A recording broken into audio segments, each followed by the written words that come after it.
अगले हमारे जो वक्ता हैं वो हैं कार्तिक अय्यर जी, जिन्हें आपने पहले कई व्याख्यानों में सुना। ये बीएससी फिजिक्स है, इलेक्ट्रॉनिक्स है और उसके बाद डबल एमए भी है संस्कृत में।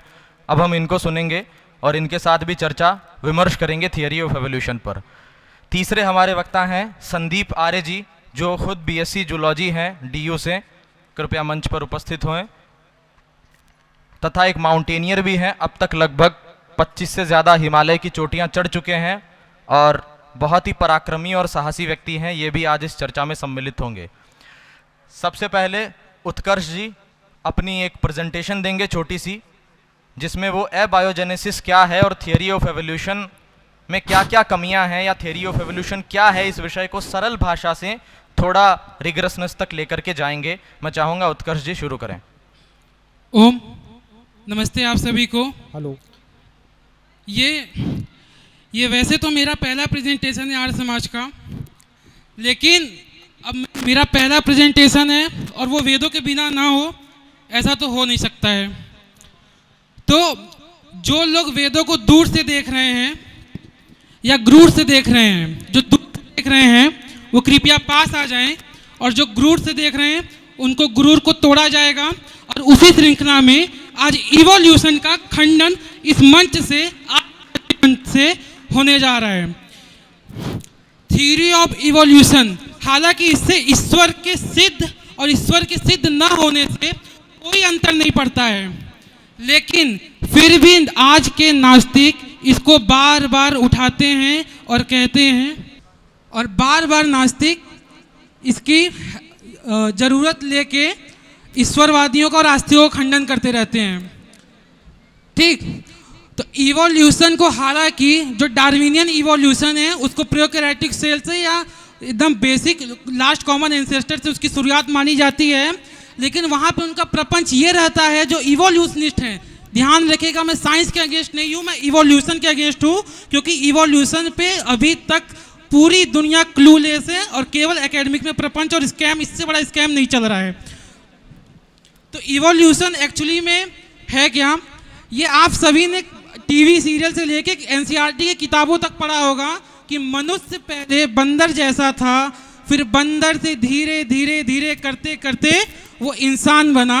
उसमें और जब आप डिटेल में पढ़ेंगे तो होता है कि एक लास्ट कॉमन एंसेस्टर था, उसके बाद फिर उसमें नेचुरल सेलेक्शन, म्यूटेशन, ये सब होते होते वो आज मनुष्य बन चुका है। और इसकी अवधारणा डार्विनियन इवोल्यूशन से शुरू हुई थी और आज नियो डार्विजन, इवो डिवो, सिंथेसिस थ्योरी, मॉडर्न थ्योरी, ये सब तक चली आ चुकी है। लेकिन इनकी धूर्तता ये है कि ये सिंपल कॉम्प्लेक्स चीज़ों से लार्ज कॉम्प्लेक्स तक चीज़ों का तो दावा करते हैं, लेकिन इनकी धूर्तता इस चीज़ में ये नहीं बताते हैं कि नॉन लिविंग थिंग से लिविंग थिंग कैसे बना। और उस थ्योरी को कहा जाता है एबायोजेनेसिस, जहाँ पे एक नॉन लिविंग मैटर से नेचुरल सेलेक्शन के थ्रू, इवोल्यूशन के थ्रू लिविंग सेल बनता है। तो उसी थ्योरी का नाम है एबायोजेनेसिस। तो इवोल्यूशन है हमारा, जो जीव से जीव का जो कॉम्प्लेक्स स्ट्रक्चर बनता है वो हमारा इवोल्यूशन है, और नॉन लिविंग से लिविंग जो बनता है उसको एबायोजेनेसिस कहते हैं। ए बायो मतलब कि बायोलॉजी हो गया अपना, जो हम लोग लिविंग थिंग होते हैं, जेनेसिस मतलब उत्पत्ति, तो यहाँ से इसका नाम एबायोजेनेसिस शुरू हुआ है। तो आज हम कुछ बेफिटिंग फैक्ट देखेंगे बायोलॉजिकल फाइन ट्यूनिंग करके फिलॉसफी में और साइंस में एक बहुत अंडररेटेड कॉन्सेप्ट है जिसने एबायोजेनेसिस की धज्जियाँ उड़ा के रख दी हैं। पीपीटी को आगे बढ़ाइए आप। तो सिंपल सी फाइन ट्यूनिंग टर्म क्या होता है, आज भी लोग समझते हैं कि फाइन ट्यूनिंग का मतलब होता है अच्छा, गलत। फाइन ट्यूनिंग का मतलब अच्छा नहीं होता है। फाइन ट्यूनिंग का मतलब होता है किसी साइंटिफिक पैरामीटर का किसी स्ट्रक्चर में नैरोली फिट होना। आइए उसको एक उदाहरण से समझते हैं। जैसे आप सभी के सामने सूर्य है और पृथ्वी है। हम सभी ने क्लास 6 से पढ़ना चालू कर दिया होगा कि ग्रहों के बीच में गुरुत्वाकर्षण का फोर्स, ग्रेविटेशनल का फोर्स लगता है। कैपिटल जी की वैल्यू आप लोग ध्यान से देखिएगा 6.67 इंटू 10 के पावर -11 न्यूटन स्क्वायर करके कैपिटल जी की वैल्यू होती है। अब ये जो वैल्यू है ये सूर्य और पृथ्वी दोनों के बीच में समान तौर पे लग रही है, और यही ग्रेविटेशनल वैल्यू हमारे शरीर के भीतर पूरे संसार में, ये एक ऐसा नैरो, एक अनलाइकली अरेंजमेंट है जो पूरे संसार में पाया जाता है। और फाइन ट्यूनिंग का जो मेजर कॉन्सेप्ट है मैं आपको बता देता हूँ। अगर मैं कहूँ ये फोर्स जो है 6.67408, अगर इसकी वैल्यू आप थोड़ी सी कम कर दें, कुछ ज़्यादा नहीं, थोड़ी सी कम कर दें, हमारा फोर्स डगमगा जाएगा, पृथ्वी जो है वो दूर चली जाएगी।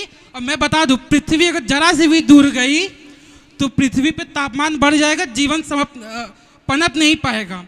और अगर हम इस वैल्यू को थोड़ी सी भी स्ट्रांग करते हैं तो इससे पृथ्वी क्या है, सूर्य के पास आ जाएगा, पृथ्वी और सूर्य पास आ जाएंगे, जिसके वजह से धरती पर तापमान बढ़ेगा, पृथ्वी दूर जाएगा तो धरती पे तापमान बहुत ज़्यादा गिर जाएगा, जिसमें जीवन की उत्पत्ति होना बहुत ही मुश्किल है।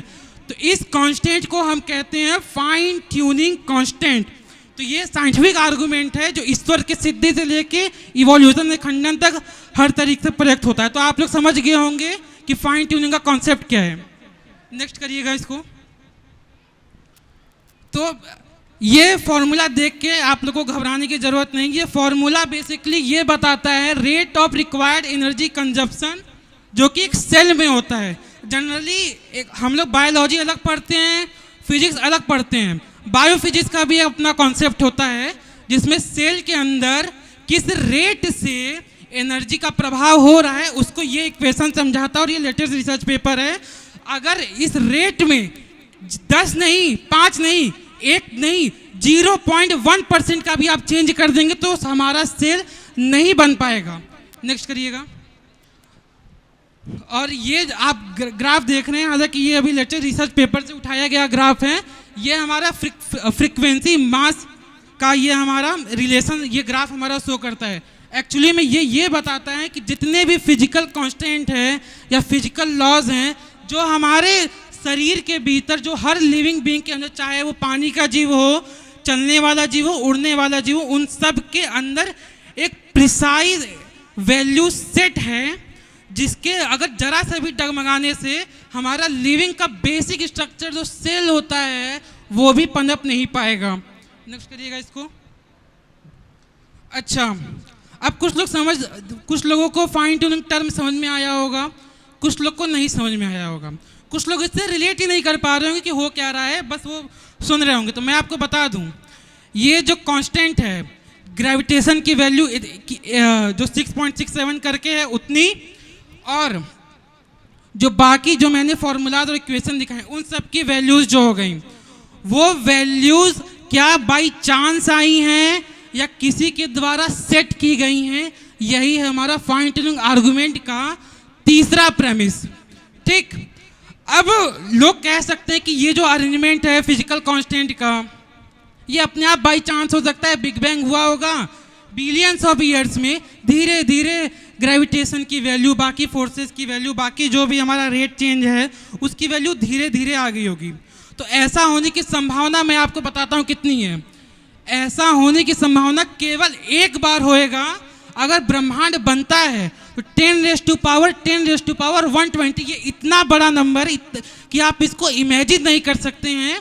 तो अगर आप ऐसा समझिए, आप एक बार लाइफ बनाएंगे तो नहीं बनेगा, 2 बार लाइफ बनाएंगे नहीं बनेगा, जो फंडामेंटल कॉन्सेप्ट 3 बार बनाएंगे नहीं बनेगा।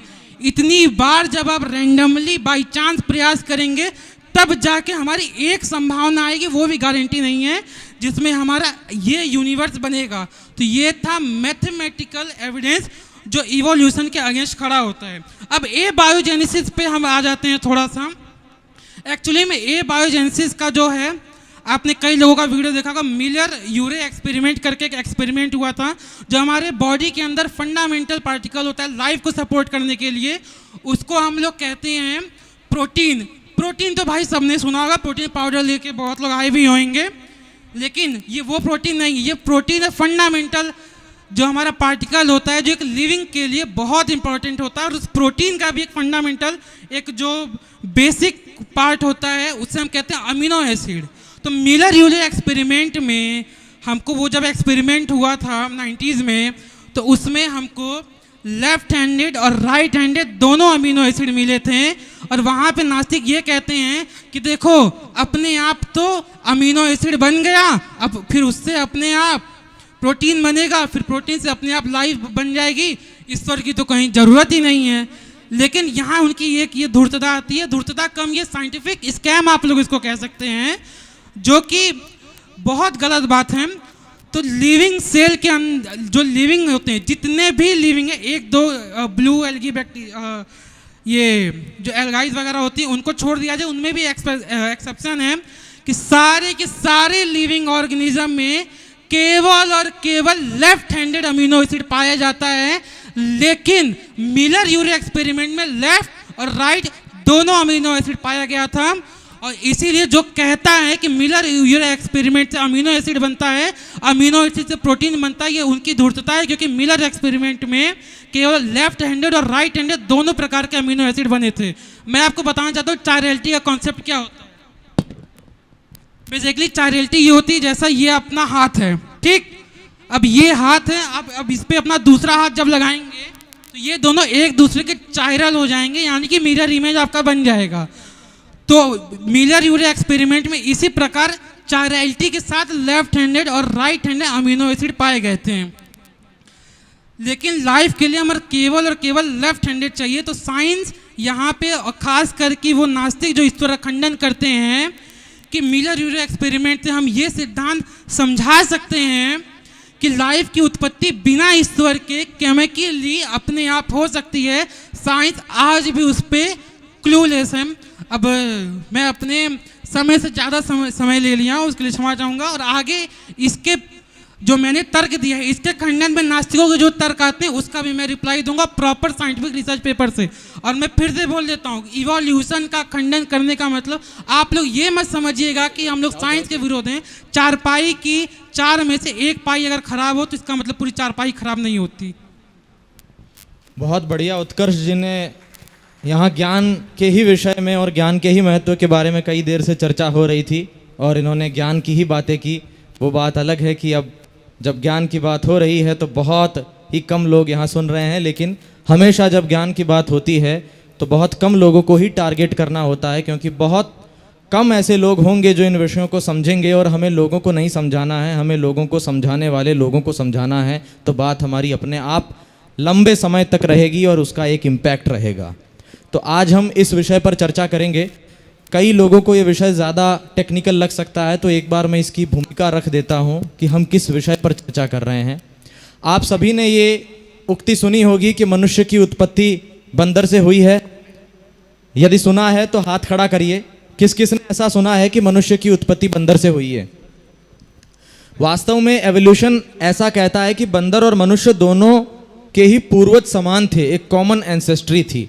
इसे हमें याद रखना है। ऐसा कभी नहीं कहना है कि बंदर से मनुष्य की उत्पत्ति हुई है, ऐसा एवोल्यूशन कहता है। लेकिन बंदर की ही तरह प्रजातियां थी, उनसे कुछ मनुष्य विकसित हो गए, कुछ बंदर की तरह विकसित हो गए। उससे पहले क्या था, तो वो पहले ले जाते आपको अमीबा की तरह के जो छोटे जीव होते हैं, जिसे लास्ट कॉमन एंसेस्टर बोलते हैं, फर्स्ट कॉमन एंसेस्टर बोलते हैं, उस प्रकार के सिंगल सेल्यूलर मतलब एक कोशिका वाले जीव से सारे अलग अलग प्रकार की विविधताएं उत्पन्न हुई है। यही थियरी ऑफ एवोल्यूशन है। वहीं से मेंढक बना है, वहीं से बंदर बना है, वहीं से तितली बनी है, वहीं से मनुष्य बना है। सारी प्रजातियां उस एक सेल से आई है। उस चीज़ का खंडन करने का एक बहुत ही अच्छा प्रस्तुतिकरण उत्कर्ष जी ने हमारे बीच में किया। अब इसी विषय पर हम चर्चा करेंगे एक पॉडकास्ट की तरह, क्योंकि उत्कर्ष जी पहली बार मंच पर बोले हैं और बहुत अच्छा बोले हैं कि नहीं। पहली बार ये इनका आर्य समाज या इस प्रकार के संगठन का कोई मंच था। ये हमारी रिसर्च टीम से जुड़े हुए हैं और हमारा ध्येय यही है कि हम नए लोगों को अवसर दें ताकि वो नए लोग तैयार हों जो आगे एकेडमिक में और शैक्षिक जगत में क्रांति ला सकते हैं। और उसकी शुरुआत आज उत्कर्ष जी ने की है। अब इस विषय पर हम चर्चा करेंगे, पैनल डिस्कशन करेंगे थियरी ऑफ एवोल्यूशन पर। बैठ करके शांति से गंभीरता से बात होगी। मैं चाहूँगा सबसे पहले संदीप जी इस विषय पर अपने विचार रखें कि ये थियरी क्या है और इस थियरी के दुष्परिणाम क्या है समाज में, क्योंकि ये थियरी साथ साथ में एक मनुष्य को पशु भी घोषित करती है कि हम पशु से बने हैं, हमें पशु की ही तरह रहना है जैसे हम जंगल में रह रहे थे। तो मोरालिटी को भी बहुत हद तक ये इफेक्ट करती है। तो इस पर आपका क्या कहना है? संदीप जी से हम शुरू करेंगे। नमस्ते सभी को। तो आज हमारा जो डिस्कशन होगा, क्या किया जाए, बोलता रहूं। आज जो हमारा डिस्कशन होगा वो होगा थ्योरी ऑफ इवोल्यूशन पे।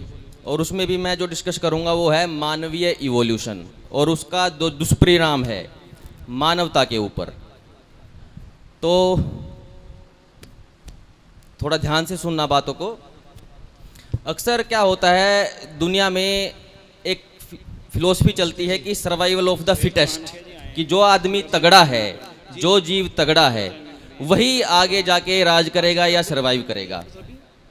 अब इसको अगर हम मानवीय सिस्टम पे लगा कर देखें कि मानव में अगर ऐसा हो जाए कि कोई भी एक आदमी तगड़ा है और वो दूसरे कमज़ोर मनुष्यों को उनकी भूमि हड़प ले, उनका संसाधन हड़प ले, या फिर उनके पार्टनर, उनकी पत्नी वो हड़प ले, ऐसा जानवरों में हमें दिखता है, तो क्या मानव समाज इस तरह से टिक पाएगा, चल पाएगा? और सबसे ज़रूरी बात, अगर हम इवोल्यूशन थ्योरी का मनोवैज्ञानिक और वैज्ञानिक खंडन दोनों करेंगे आपके सामने, बिल्कुल आपकी ही भाषा में, ताकि आपको समझ में आए, क्योंकि यहाँ पे हर कोई बायोलॉजी बैकग्राउंड से नहीं है।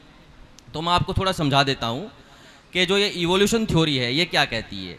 ये कहती है कि जो जीव होता है वो संघर्ष करता रहता है प्रकृति के साथ, और जो उसमें से सबसे स्ट्रोंग होता है वो जी जाता है, फिर वही अपने बच्चे पैदा करता है, उसकी संतति चलती रहती है। प्रकृति में जब कहीं दिक्कत आती है तो उसमें से कुछ मर जाते हैं, कुछ जीवित रहते हैं, तो उनकी संतति चलती रहती है। इस तरह से अलग अलग जातियाँ प्रजातियाँ विकसित होती रहती हैं। तो इसमें जो मानवीय मनोविज्ञान है या समाजशास्त्र है, उसमें ये थ्योरी मानव का बहुत ही ह्रास कर देती है, क्योंकि पैदा होने को तो कोई कैसा भी पैदा हो सकता है, कोई कमज़ोर, कोई बहुत तगड़ा। अब अगर सोच के देखो, जैसे कि जानवरों में अक्सर क्या होता है, संवर्धन की सिस्टम होता है कि तगड़े तगड़े ही हो। अगर हम इस पद्धति को मानवों में ले आएँ, वैसे तो ठीक है आदमी को फिटनेस होनी चाहिए, लेकिन आदमी बीमार भी तो होता है, बुढ़ा होता है, तगड़े के घर में कमज़ोर बच्चा पैदा हो जाता है। तो ये जो सिस्टम है कि जो ताकतवर है उसी को संसाधन मिलने चाहिए सारे के सारे, तो उसमें एक जो नॉर्मल आदमी है उसको उसका जीना बड़ा ही दुश्वार हो जाएगा, वो जी नहीं पाएगा। क्या पता कोई आज तगड़ा है कल बीमार हो जाए तो दूसरा आकर के उसको पीट देगा, उसकी पत्नी छीन के ले जाएगा। और जानवरों में ऐसा होता है, दो शेर लड़ते हैं, उसके बच्चे तक मार देते हैं वो। तो मानवों में जो ये पाशविक वृत्ति है, इसका मूल कारण है ये कि जो तगड़ा होता है उसी का अस्तित्व रहना चाहिए। तो इसमें धर्म जो है वो अपनी सत्ता को नहीं ले पाता, अधर्म का ही बोलबाला हो जाता है। तो इसका जो ये मनोविज्ञान है, आपने देखा होगा जो नाजी जर्मनी में हिटलर ने कहा था कि जो उसने आर्य का कुछ अलग ही मतलब ले लिया था कि ब्लोंड हेयर है, बहुत गोरा रंग है, सीधी नाक है, इस तरह की। तो उन्होंने सिर्फ कहा कि सिर्फ हम ही सुपीरियर रेस हैं, बाकी और सब जानवर के तुल्य हैं। अब इनके अनुसार ये कहते हैं कि मानव भी आगे और इवोल्व होगा, तो कुछ मानव जो है वो ऐसे कैसे रह जाएंगे, बाकी नहीं इवोल्व कर पाएंगे। तो वो जो महामानव बनेंगे, सपोज करो कि हम तो ऐसे के ऐसे रह गए, वो महामानव बन गए, वो हमको पिंजरे में कैद कर लेंगे, वो कहेंगे कि हम तो आपसे आगे बढ़ गए। तो इस थ्योरी में जो संघर्ष होता है ना मानव का मानव के साथ, उसमें धर्म का अस्तित्व कहीं नहीं बचता, और इस चक्कर में बहुत ही संघर्ष होता रहता है। और आज आप सब लोग जानते हो कि दुनिया भर में कहीं ऐसी जगह नहीं है जहाँ पे संघर्ष नहीं हो रहा है, भाई से लेकर के और देशों के बीच में। उसका सबका यही उद्देश्य है कि मैं तगड़ा हूँ तो मेरा संसाधनों पे पूरा कब्जा रहेगा, बाकी कोई मरे या जिए। तो ये इसका मनोवैज्ञानिक पहलू बहुत ही बुरा है, जिसको मानवीय जो समाज है उसको सोचना पड़ेगा कि जो धर्म है वो निर्बल का बल है। मानव कोई पशु नहीं है उस तरह का कि हमारे यहाँ पे कमज़ोर को हम धुतकार देंगे, नहीं, सबकी बात सुनी जाएगी और सबकी वैल्यू होती है, क्योंकि मानव के पास एक चीज़ होती है जिसको बुद्धि बोलते हैं। अब एक तगड़ा आदमी है, उसने आपको आज पीट दिया और वो सो गया जाके, आप उसको मार दोगे जाके रात को? मानवों में तो ऐसा हो सकता है क्योंकि बुद्धि हमारे पास, जानवरों में ऐसा नहीं हो सकता। एक बार कोई हार गया तो वो हार गया, तगड़ा जिएगा, लेकिन मानवों में बुद्धि है, तो इस तरह से हम एक दूसरे का नाश कर देंगे। तो इस तरह जो इवोल्यूशन थ्योरी है, इसके ऐसे बहुत सारे नेगेटिव पॉइंट है जो हम आगे डिस्कस करेंगे। मैंने मनोवैज्ञानिक डिस्कशन किया, अब हम वैज्ञानिक डिस्कशन करेंगे इस टॉपिक का। धन्यवाद आपका। अब मैं चाहूँगा कार्तिक जी इस पर कुछ अपने विचार रखें कि आपको एवोल्यूशन में क्या प्रॉब्लम लगती है, सबसे बड़ी प्रॉब्लम क्या है जो एवोल्यूशन को इम्पॉसिबल या उसमें कमियां आपको देखना पड़ रहा है। सभी वक्ताओं को तथा सभी श्रोताओं को सादर नमस्ते।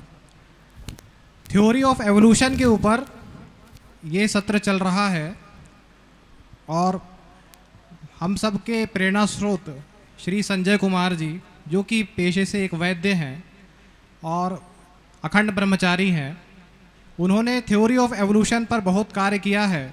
वैसे तो उन्हें मेडिकल साइंस में बीमारियों की खोज करनी थी, लेकिन धीरे धीरे जैसे जैसे उन्होंने खोज की उन्हें पता चला कि थ्योरी ऑफ एवोल्यूशन विज्ञान के नाम पर सबसे बड़ा पाखंड है और आर्य समाजी होने के नाते इस पाखंड का खंडन इस मंच से होगा।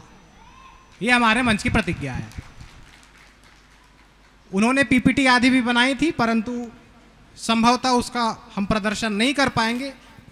श्री मोहित जी ने जो प्रश्न पूछा है, मैं एक एक करके कमियां गिनाता हूं, एवोल्यूशन में क्या दिक्कत है। एवोल्यूशन एक ऐसी थ्योरी है, इसका अर्थ होता है विकास। तो विकास कैसे होता है, ध्यान दीजिएगा दो शब्दों पे। नेचुरल सिलेक्शन के द्वारा जो जेनेटिक म्यूटेशन होते हैं, उससे एक पीढ़ी से दूसरी पीढ़ी उत्पन्न होते जाती है। एक पीढ़ी से दूसरी पीढ़ी उत्पन्न होती है, इसको हम कहते हैं अनुवांशिकी यानी इनहेरिटेंस। तो यहां पर ये लोग ऐसा नहीं मानते कि मेरे दादा थे, उनसे मेरे पिता हुए और मैं हुआ। ये मानते हैं एक स्पीसीज से दूसरी स्पीसीज बनी, यानी एक जानवर की प्रजाति से दूसरी प्रजाति बन गई।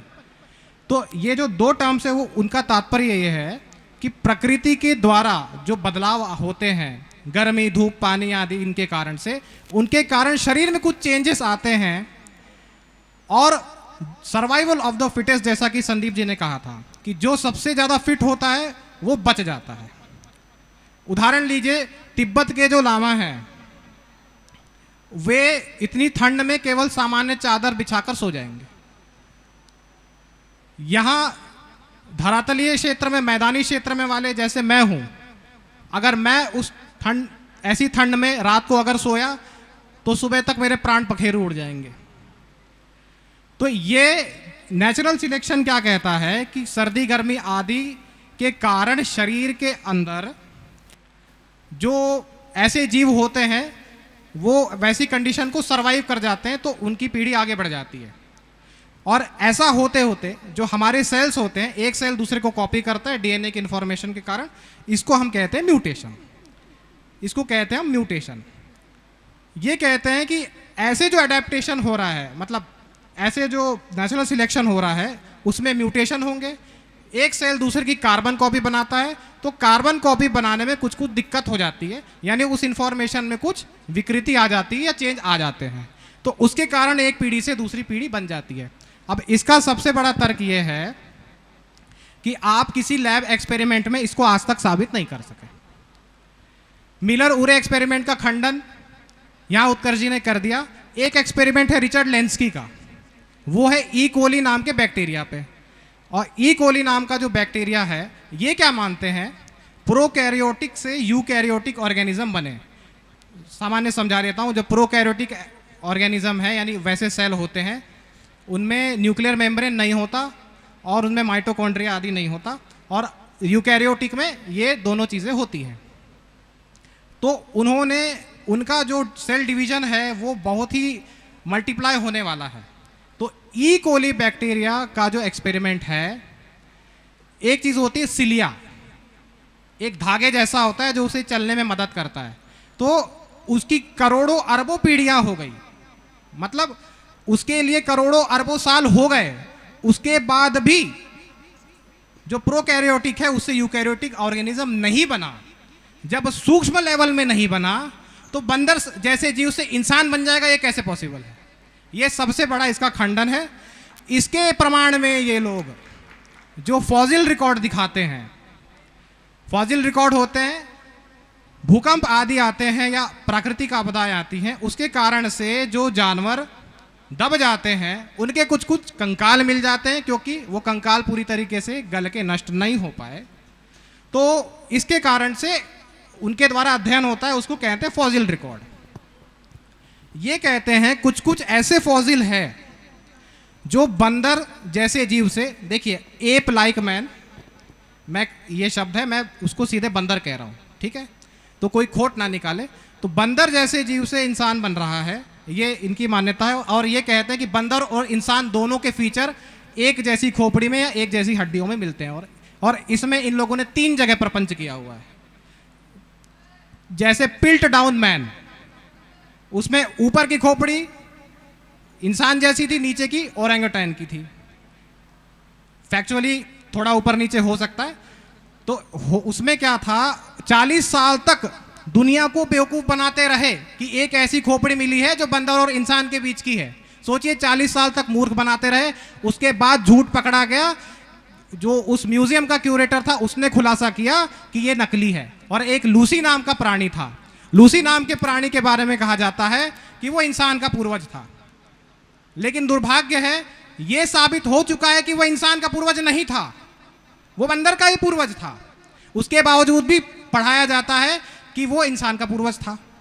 लूसी में सबसे बड़ी दिक्कत ये है, मैं थोड़ा सा एक्सप्लेन करता हूँ, हो सकता है ज़्यादा हो रहा है, थोड़ा टेक्निकल हो रहा है। इसके बाद जो एवोल्यूशन के अपराध आदि है उस पर मैं अगली बारे में बोलूँगा। तो लूसी के बारे में बता देता हूँ। वो लूसी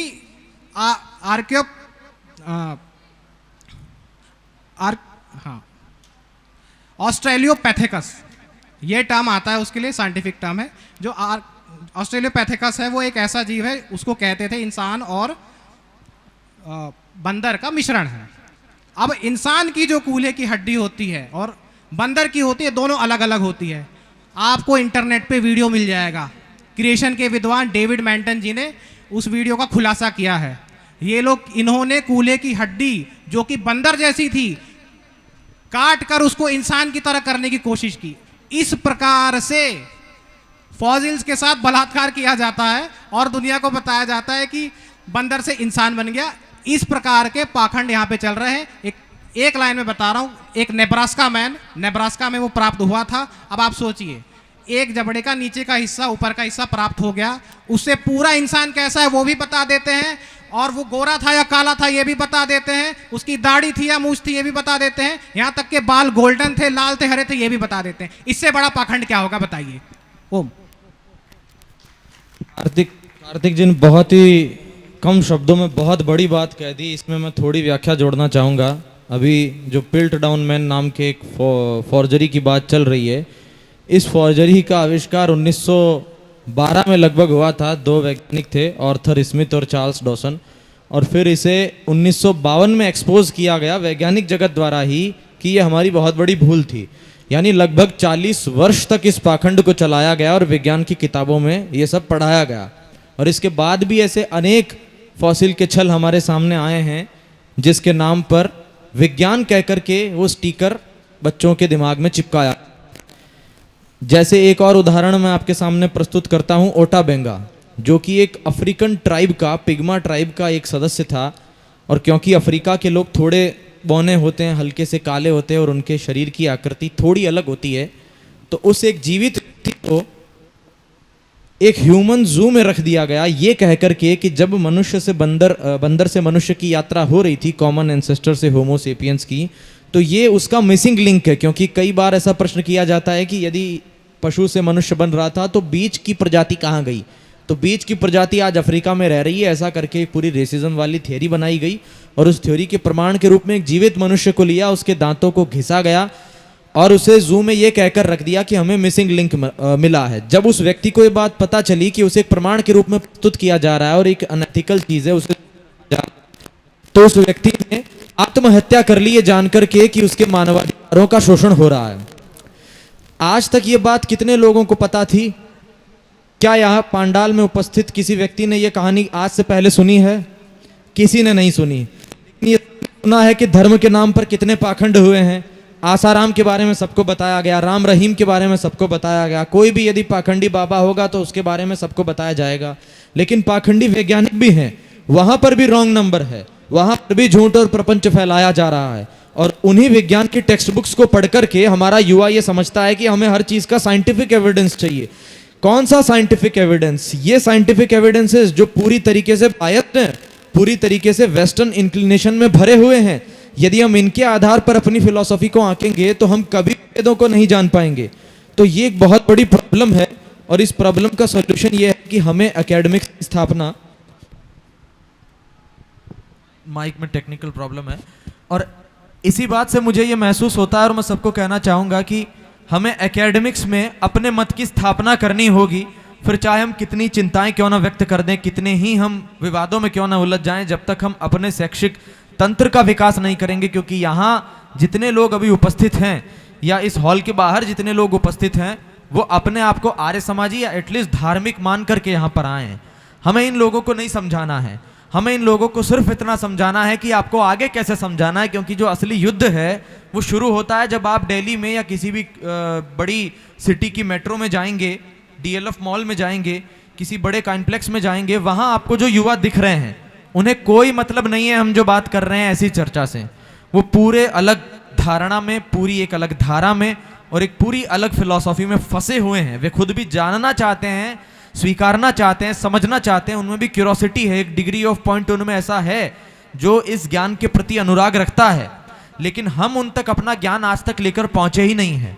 हम मंच से बहुत बड़ी बड़ी बातें करते हैं, अनेक प्रकार की बातें कहते हैं और वो बातें केवल हमारे अपने लोगों तक सीमित रह जाती है।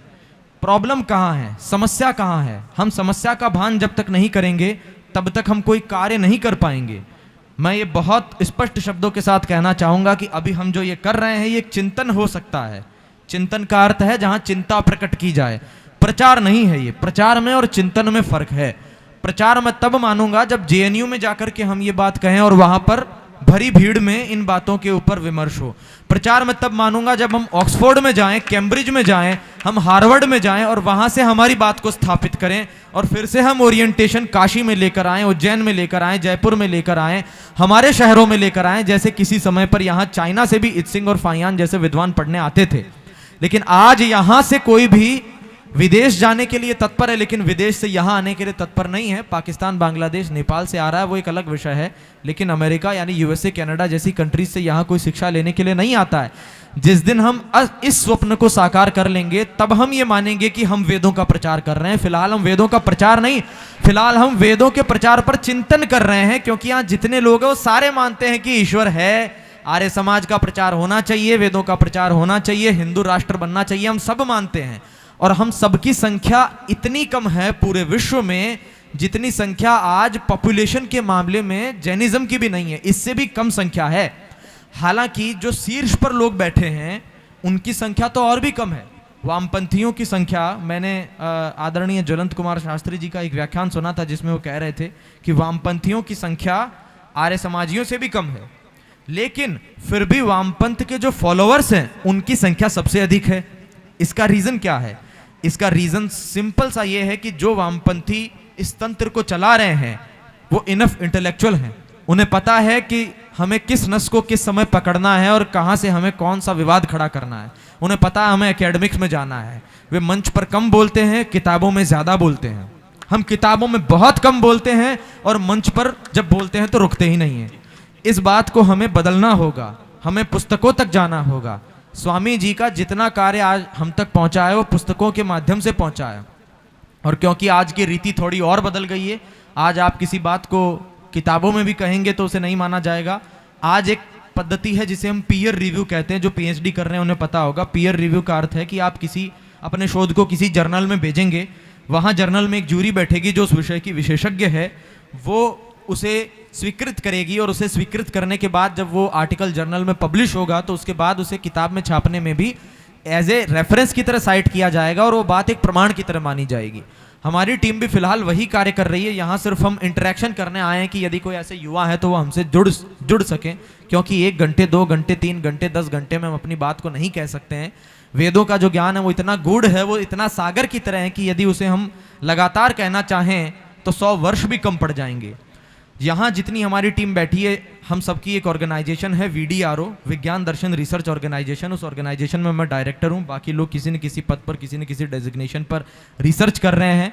हमने पूरी अपनी एक लैब सेटिंग बना रखी है, पूरा एक रिसर्च इंस्टीट्यूट बना रखा है जहाँ पर हम फिजिक्स पर, फॉर्मल लॉजिक पर, फिलोसॉफी पर, केमिस्ट्री पर, वैदिक एपिस्टेमोलॉजी से यानी वैदिक दृष्टिकोण से हम उस पर रिसर्च कर रहे हैं और उसे पब्लिश करना चाहते हैं।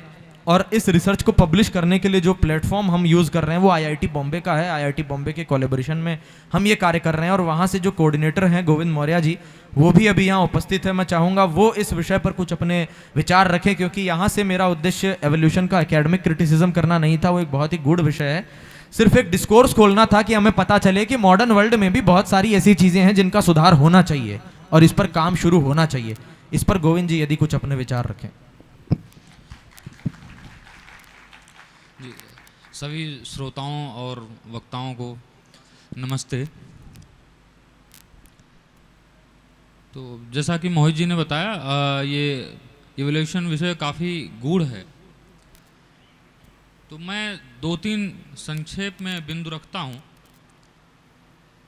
एक तो सबसे पहले जो लोग भौतिक विज्ञान समझते हैं, इवन सामान्यतया जिसको लेमैन टर्म्स कहते हैं, कि सामान्य लोग भी समझ सकें, ऐसी चीज़ के माध्यम से मैं बताता हूँ कि इवोल्यूशन थ्योरी में क्या प्रॉब्लम्स है। हालांकि जो जेनेटिक विषय है और भी अन्य एस्पेक्ट हैं उसके, अन्य जो पहलू हैं उसके, उस पर कार्य किया है लोगों ने।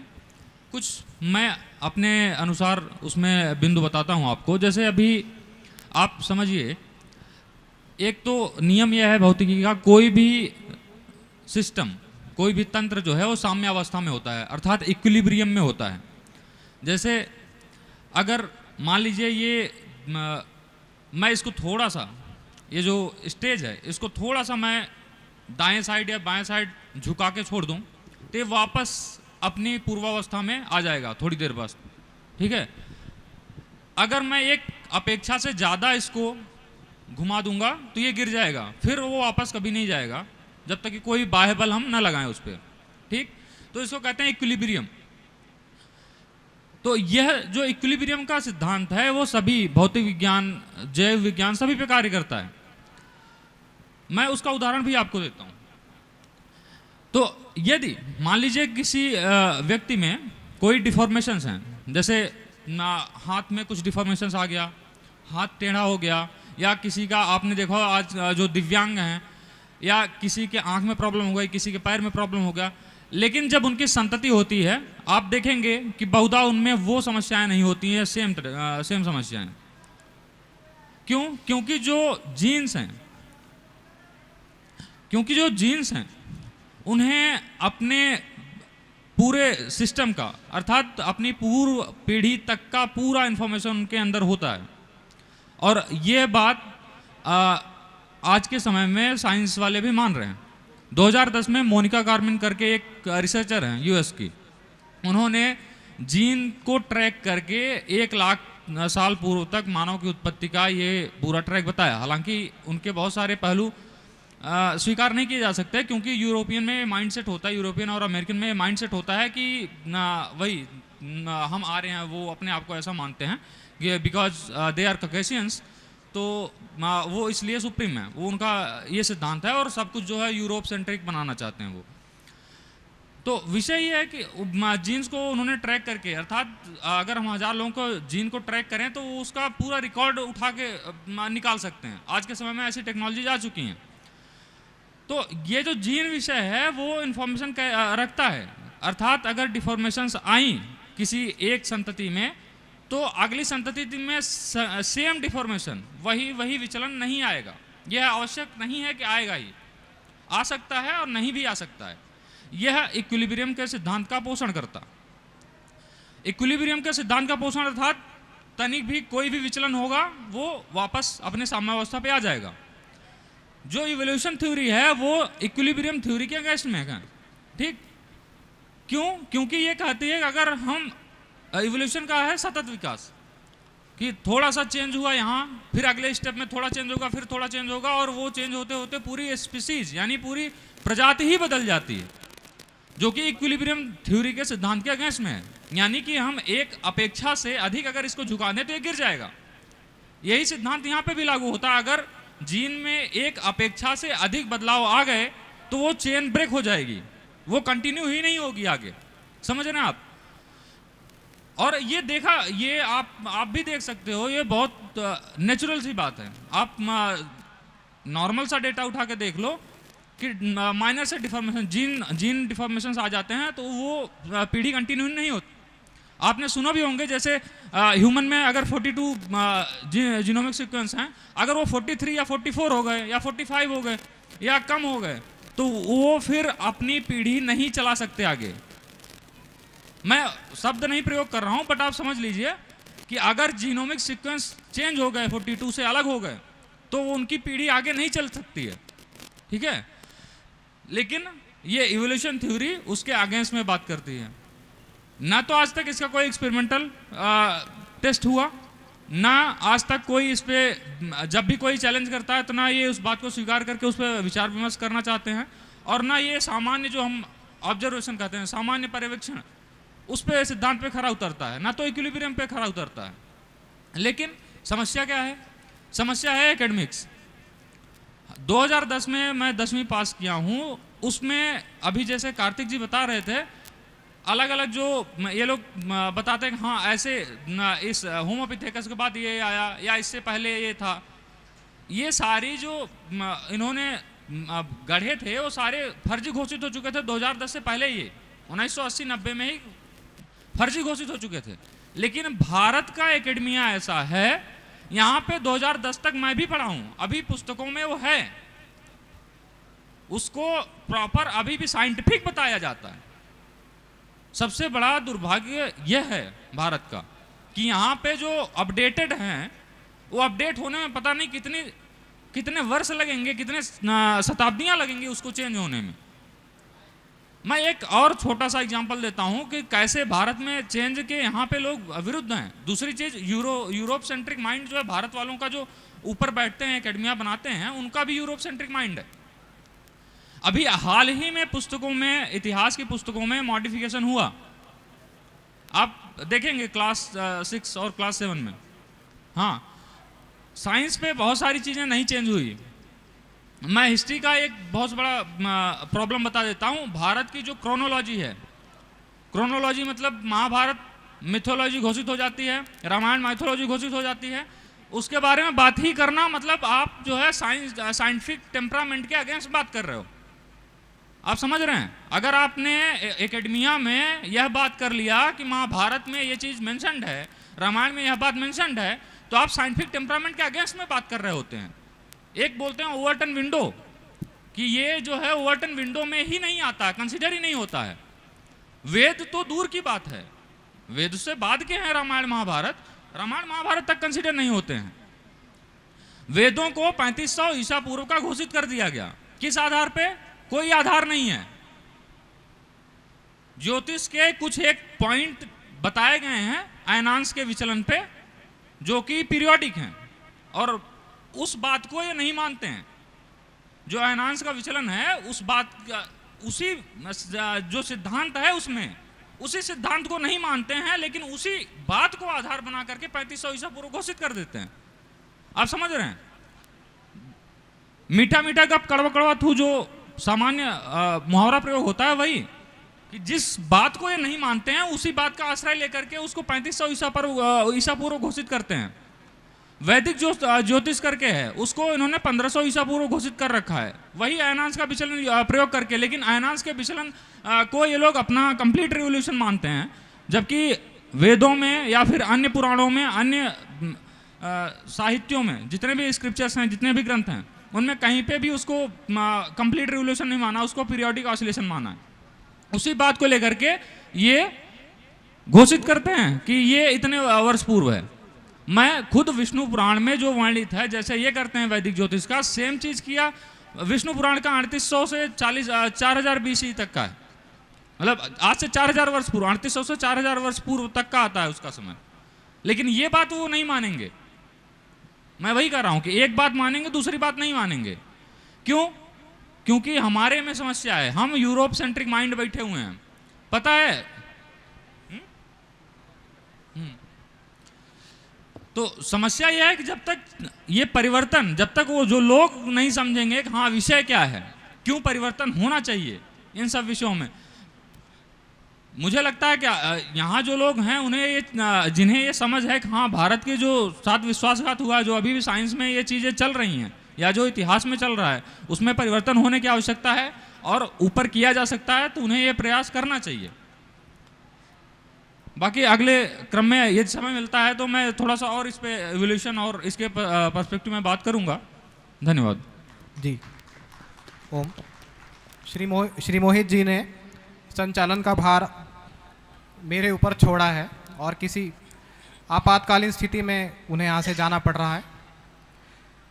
ये सत्र इसी प्रकार से आगे बढ़ेगा और एवोल्यूशन को खंडित करने वाले विषय यहाँ पर उठाए जाएंगे और उसके विपरीत जो सृजनवाद है, मतलब जो हम मानते हैं, आर्य समाज मानता है कि एक क्रिएटर, एक रचयिता संसार की रचना करता है, उसके पक्ष में भी यहाँ पर बात होगी।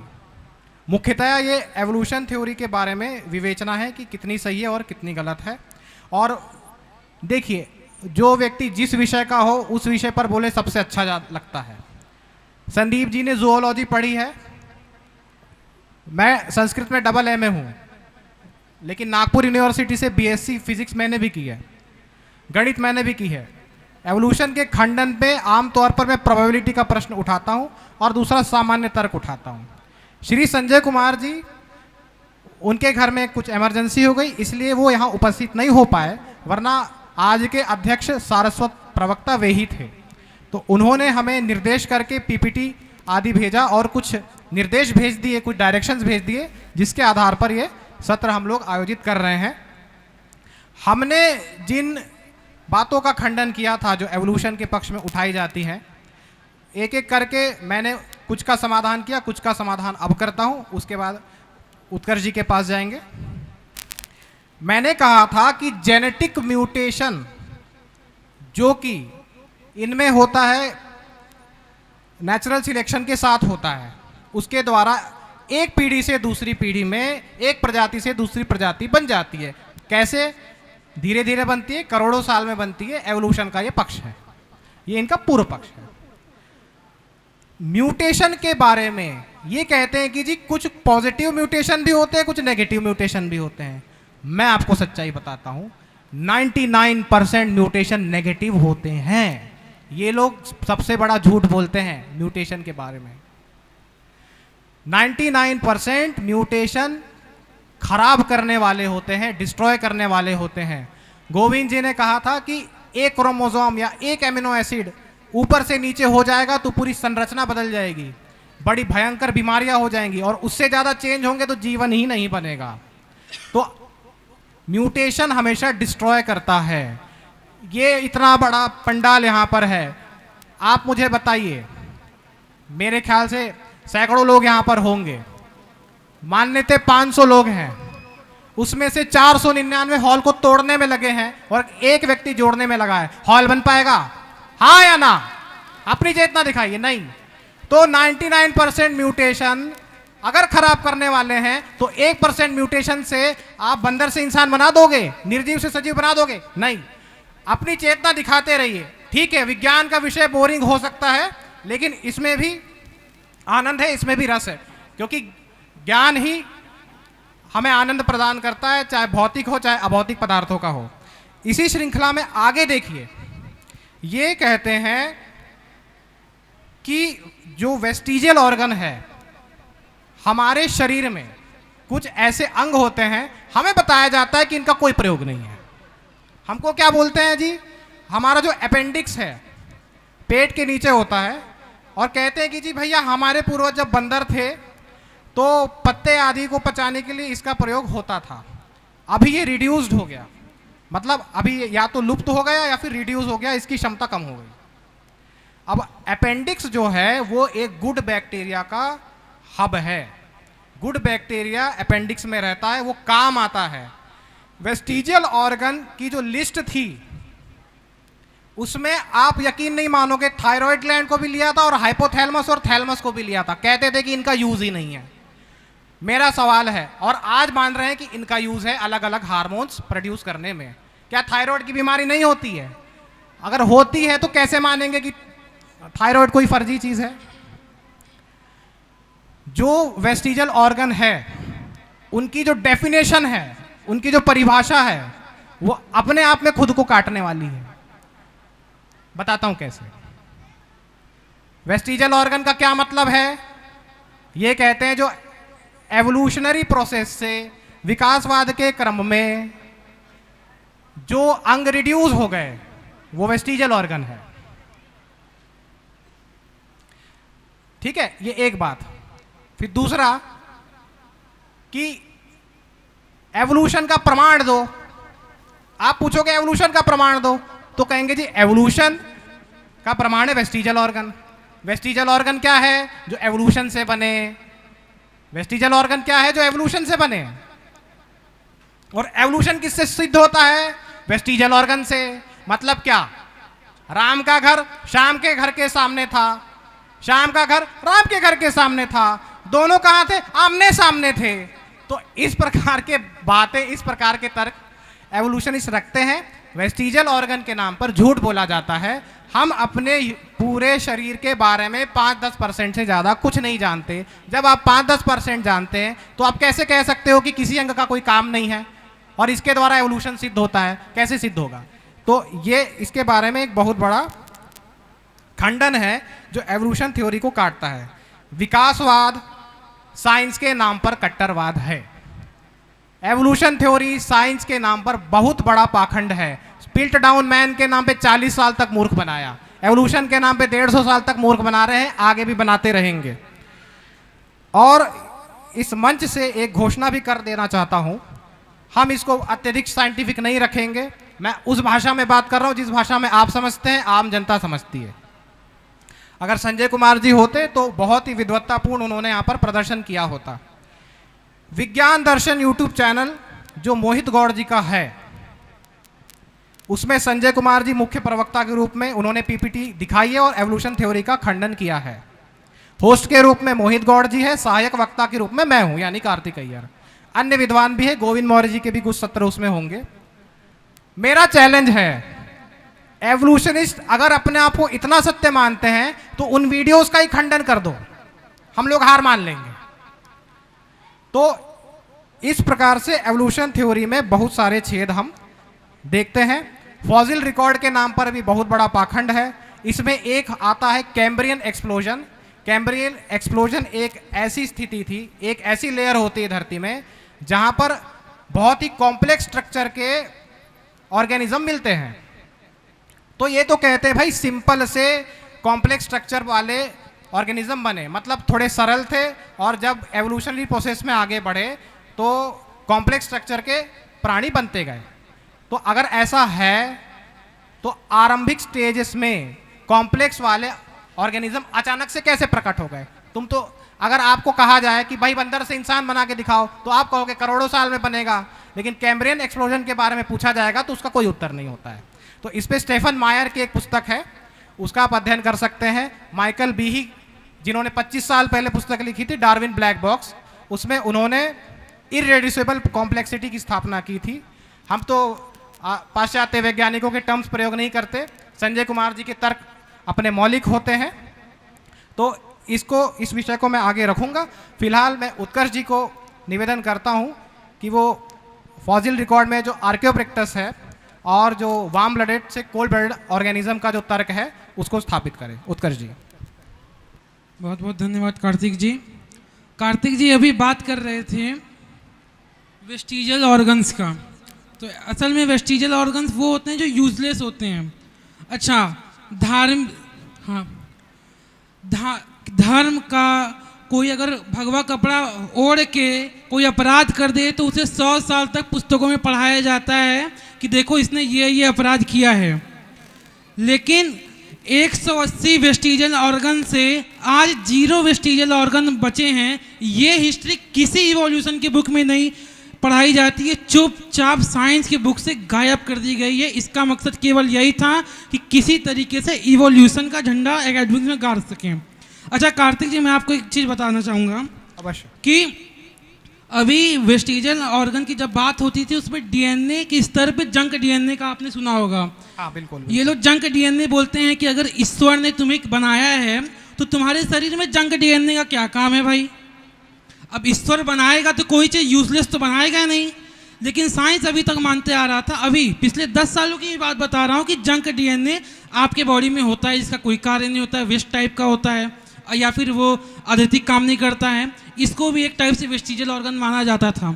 लेकिन अब एक लेटेस्ट रिसर्च आई है जिसमें जंक डीएनए का भी यूज हमें बताया जा रहा है। क्या किसी इवोल्यूशन के सूरमा ने अपनी बुक में मेंशन किया, जो लोग जो बड़े बड़े सूरमा, अच्छा एक और बात, इवोल्यूशन पे चर्चा करने के लिए बड़े बड़े लोग आएंगे नहीं, वही आएंगे जो छोटे मोटे रहेंगे। उसमें से एक ने बोला कि जंक ईश्वर ने सब बनाया तो जंक डीएनए क्यों बनाया। उसी को जब मैंने बोला कि जंक डीएनए जो है वेस्टिजियल ऑर्गन है ही नहीं, ये लेटेस्ट रिसर्च है, तो उसके बाद वो फिर अपनी आईडी ब्लॉक करके मुझे ब्लॉक करके पता नहीं कहाँ गायब हो गया, मुझे नहीं पता। दूसरी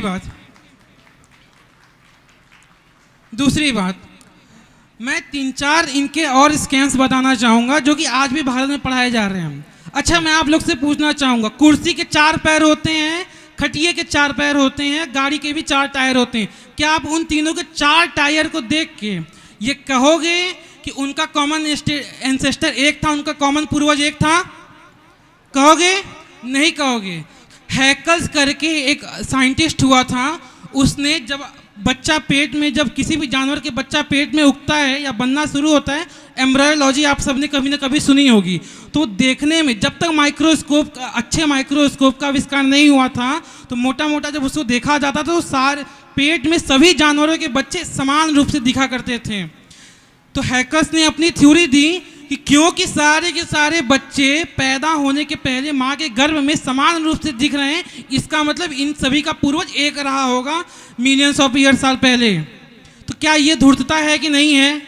जब कुर्सी के 4 पैर और कार के 4 पैर से कॉमन एंसेस्टर नहीं सिद्ध होता है, कॉमन पूर्वज नहीं सिद्ध होता है, तो एम्ब्रायोलॉजी से कैसे सिद्ध होगा? अब कुछ लोग कहेंगे ठीक है भाई, तुम्हारे लॉजिकल प्रमाण ठीक है। कुछ लोग को चस्का होता है कि उनको हर चीज़ रिसर्च पेपर से चाहिए, साइंटिफिक चाहिए। तो माइक्रोस्कोप, जब एम्ब्रायोलॉजी वाला माइक्रोस्कोप जब आया तो उससे ये सिद्ध हुआ कि माँ के जो गर्भ में अलग अलग जानवरों के जो एम्ब्रॉय होता है वो भी अलग अलग होता है। यानी कि ये चीज़ 20 साल तक भारत में 2000 तक एनसीईआरटी की पुस्तक में पढ़ाई जा रही थी, और ये यूरोप की यूनिवर्सिटी में 40 साल पहले तक ये थ्योरी को हटा दिया गया था। लेकिन भारत में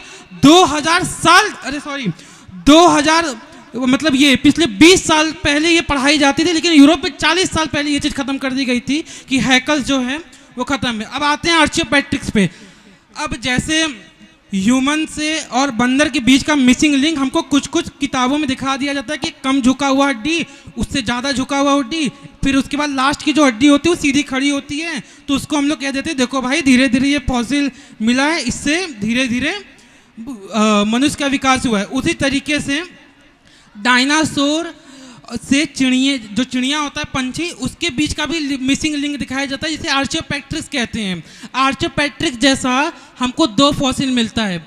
अब इसमें एक सिंपल सा मेरा एनालॉजी सुनिएगा, मेरा कुछ नहीं, सब चीज़ संजय जी का है, दुर्भाग्यवश वो नहीं आ पाए तो उनकी तरफ से मैं ये तर्क देता हूँ कि बारिश हो रही है, आपके पास छाता भी है, रेन कोट भी है, तो क्या दोनों का कार्य एक है बारिश से बचाना? तो क्या दोनों का कार्य एक है तो आप ये कहोगे कि छाता और रेनकोट एक जैसा है? नहीं कहोगे। रेनकोट की बनावट में अलग होता है, और छाते की जो बनावट होती है वो अलग होती है। छाते को खोलने के लिए उसके बीच में तीलियाँ होती हैं, लेकिन जो रेनकोट होता है उसमें तीलियाँ नहीं होती हैं। उसी तरीके से जो डायनासोर का फॉसिल पाया गया था, जो आर्चियोपेट्रिक्स नाम का उसे बताया जाता था मिसिंग लिंक, उस एक फॉसिल जो पाया गया वैसा उसमें पंख जैसा आकृति नहीं था। दूसरा उसी प्रकार का जो फॉसिल पाया उसमें पंख जैसी आकृतियां थी। अब जिस प्रकार छाते को खोलने के लिए छाते में तीलियां होती हैं, उसी प्रकार से पंख को जब आप माइक्रोस्कोपिक लेवल पे जूम करोगे तो पंख में भी, जैसे ये पंख है तो उसमें भी ढेर सारे ऐसे ऐसे फेदर रहते हैं। उन फेदर को भी जब आप जूम करोगे उसमें भी एक सपोर्टिंग मटेरियल होता है, मुझे उसका नाम नहीं याद आ रहा है। तो आर्चियोपेट्रिक्स का जो पहला हड्डी पाया गया था उसमें वो पंख जैसी आकृति नहीं पाई गई थी, दूसरे में पाई गई थी। तो इससे हम ये नहीं कह सकते हैं कि दोनों समान दिख रहे हैं तो इसलिए वो मिसिंग लिंक होंगे, ऐसा हम कह ही नहीं सकते हैं। क्योंकि आप ये बताने, दूसरी बात कि चलो अगर एक वक्त को for the sake of argument हम मान लेते हैं कि आर्चियोपेट्रिक डायनासोर से जो चिड़िया था उसके बीच का मिसिंग लिंक था, लेकिन जो जितने रेप्टाइल्स होते हैं वो तो ठंडे खून वाले होते हैं, लेकिन जो ये पंछी होते हैं या जो ज़मीन वाले जानवर होते हैं ये गर्म खून वाले होते हैं। ये कैसे सिद्ध करोगे कि जो आर्चियोपेट्रिक्स का मिसिंग लिंक जो आप बता रहे हो ठंडे खून से गर्म खून में कैसे परिवर्तित हुआ, इसका सबूत कहाँ है आपके पास? अब आप ये बताओ, क्या आप केवल अगर आपको मेरा दांत आपको मिल जाए, केवल मेरा दांत मिल जाए, तो आप बता पाओगे कि मैं पतला था या मोटा था? बता पाओगे? नहीं बता पाओगे। आप बता पाओगे कि मैं अभी बाल छोटे हैं कि बाल मेरे बड़े हैं? बता पाओगे आप लोग केवल मेरे दांत को देख के? नहीं बता पाओगे। तो आर्चियोपेट्रिक्स का फॉसिल देख के केवल वो हड्डी मिली थी, तो ये कैसे आप बता रहे हो कि वो डायनासोर था या चिड़िया था? समझ में आ रहा है? ठीक। अब इसी श्रृंखला में जैसे हमारा ई कोली बैक्टीरिया पे इन्होंने बोला, तो उसमें छोटी सी बात मैं बोलूँगा। अगर मैं बीमार हूँ, हमें पेट की दिक्कत होती है, डॉक्टर बोलता है खिचड़ी खाओ, ये दवा खाओ, कुछ दिन बाद हम रेस्ट करते हैं तो हमें वो दवा सूट काम करती है, हम अपना खाना बदल लेते हैं। बीमार होने के पहले हम फास्ट फूड खाया करते थे, बीमार होने और जब फास्ट फूड हमें सूट नहीं हुआ, हमने दवा किया, हमारे अंदर कुछ चेंजेस आए, अब हम खिचड़ी खा रहे हैं, अब हमें जो शुद्ध सात्विक आहार है वो सूट कर रहा है। तो क्या केवल खाना बदल जाने से, कि आप पहले फास्ट फूड आपको सूट करता था, फिर बीच में फास्ट फूड नहीं सूट करता था, अब आपको सात्विक आहार सूट कर रहा है, क्या इससे मेरा इवोल्यूशन हो जाएगा? इसे आप इवोल्यूशन कहोगे? इसे एडॉप्टेशन कहोगे? क्या इवोल्यूशन कहोगे? एडॉप्टेशन कहोगे। अच्छा, ऋतिक रोशन के 6 उंगलियां हैं, तो क्या आप कहोगे कि ऋतिक रोशन का इवोल्यूशन हो गया है? नहीं हुआ है। अब जैसे आप ऐसा कह सकते हो कि कोई आदमी छोटा है, कोई आदमी लंबा है, तो उसका इवोल्यूशन हो गया, कह सकते हो? नहीं कह सकते हो। ई कोली बैक्टीरिया में रॉबर्ट ने जो अपना एक्सपेरिमेंट किया था, उसमें कुछ एसिड के प्रति ई कोली बैक्टीरिया होती है जो मानव में पाई जाती है, उस पर शोध किया गया। तो ई कोली बैक्टीरिया पहले जब उस पर शुरू किया गया था एक्सपेरिमेंट, उस वक्त वो कुछ एसिड को नहीं पचा पाता था, या कुछ एसिड्स को वो रजिस्ट नहीं कर पाता था, लेकिन उसमें म्यूटेशन के बाद ये पाया गया कि वो कुछ समय बाद उसकी जब जनरेशन आगे बढ़ी तो वो उन एसिड्स को पचा पा रहा है। इसे वो कहते हैं इवोल्यूशन। क्या खाना पचा लेने को आप इवोल्यूशन कहोगे? नहीं कहोगे। जी, बहुत बहुत अच्छा उद्बोधन उत्कर्ष जी। ये ऐसे ही पैनल डिस्कशन चलेगा जब तक समय की मर्यादा है। और बंदर से इंसान जब बना तो उसकी पूंछ गायब हो गई। उत्कर्ष जी उसके ऊपर अगर कुछ बोलना चाह रहे हो। हाँ, अच्छा, बंदर ऐसा हम लोग को सामान्य दिखता है, हम लोग की एक ह्यूमन प्रवृत्ति होती है, मनुष्य की प्रवृत्ति होती है कि हम किसी कॉमन चीज़ को देखते हैं तो हम उसमें लगता है कि हाँ इनमें कुछ लिंक होएगा। तो हमें दिखाया जाता है कि हम लोग को बचपन में ही पढ़ा दिया जाता है, टीवी पे प्रचार आता है, बचपन में ही पढ़ा दिया जाता है कि बंदरों की पूंछ हुआ करती थी, धीरे धीरे इवोल्यूशन। पूंछ कैसे गायब हुई? पूंछ कैसे गायब हुई? हाँ, मतलब एक रुकिए, इस पे बढ़िया बात बोलता हूँ। पूंछ गायब हुई, पूंछ का न यूज करने से पूंछ गायब हुई, ये इवोल्यूशन है ही नहीं, ये डार्विनियन इवोल्यूशन है ही नहीं। तो इसका खंडन क्या करे? ये तो ऑलरेडी डिबंक हो चुकी है। ये लैमार्किज्म है। ये लैमार्किज्म है, जो आपको डार्विनिज्म के नाम पे लैमार्कियन थ्योरी पढ़ाई जा रही है, और लैमार्कियन तो खुद हटा दिया गया है। यही तो मैं आपसे कह रहा हूँ कार्तिक जी, इनकी जो धूर्तता है ये तो पढ़ाते ही नहीं है, हमारी धूर्तता का प्रचार करेंगे। हाँ, ये धूर्तता तो खुद ही करते हैं।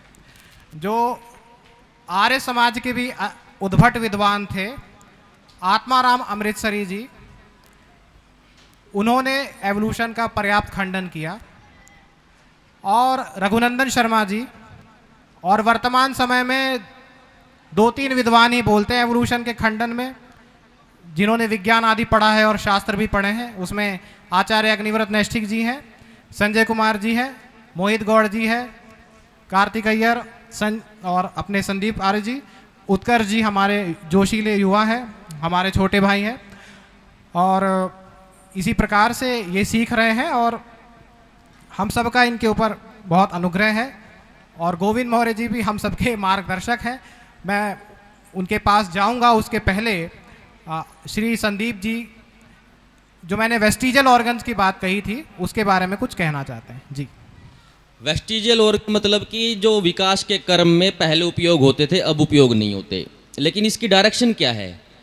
मैं आपको थोड़ा सा एग्जांपल देना चाहूँगा कि जो इवोल्यूशन वाले हैं वो कहते हैं कि पहले जो पक्षी थे वो रेप्टाइल के रूप में थे, यानी कि छिपकली जैसे, फिर वो ऐसे करके भागने लग गए तो उनके हाथ पे पंख आ गए, इस तरह वो कहते हैं। तो बात ये है कि ये सिलसिला करोड़ों वर्षों में होता है। अब पहले वो हाथ थे, पंजे थे, तो शिकार होता था, अपना खाना पीना चलता था उस जीव का, पंजे थे, लड़ाई वड़ाई करता था, अपनी रक्षा करता था। तो बीच में जब पंख आ रहे थे तो एक टाइम ऐसा भी होगा कि ना वो हाथ बचा ना वो पूरा उड़ने का बचा, तो उस समय उसको तो वो चीज़ वेस्टिजियल हो गई कि तो मेरे काम के ही नहीं बचे हाथ, तो इवोल्यूशन उसकी डायरेक्शन क्या देगा? वो तो विकास के क्रम में मारा जाएगा, उसके हाथ गायब हो जाएंगे, उसको और परिंदे कह रहा हूँ और जानवर भी दबोच लेंगे कि ये तो लड़ने का नहीं ना उड़ने का, भागता है उड़ने के लिए तो भाग नहीं पाता, कुछ लड़ाई लड़नी है वो भी नहीं लड़ पाता, तो उसके लिए तो वेजिटेरियल ऑर्गन ही हो गए हाथ। तो ये जो डायरेक्शन है इस तरह की इवोल्यूशन की, वो हर जानवर को जो परिवर्तन मानते हैं ना, ये वहीं पे वो जानवर का सिस्टम जो स्पीसीज बननी है वो कोलैप्स हो जाएगी, उधर ही कोई नई स्पीसीज नहीं बन पाएगी उस मीडियम में। जी, श्री गोविंद मौर्य जी, मैं आपके पास जाना चाहूँगा जी। धन्यवाद कार्तिक जी, और मैं यहाँ पे बैठे सभी दर्शकों का धन्यवाद करता हूँ कि आप लोग बहुत अच्छा सुन रहे हैं, क्योंकि ऐसे विषयों पे लोग बहुत जल्दी बोर हो जाते हैं और कम सुनना पसंद करते हैं। आजकल लोगों को मनोरंजक साधन ज़्यादा पसंद हैं।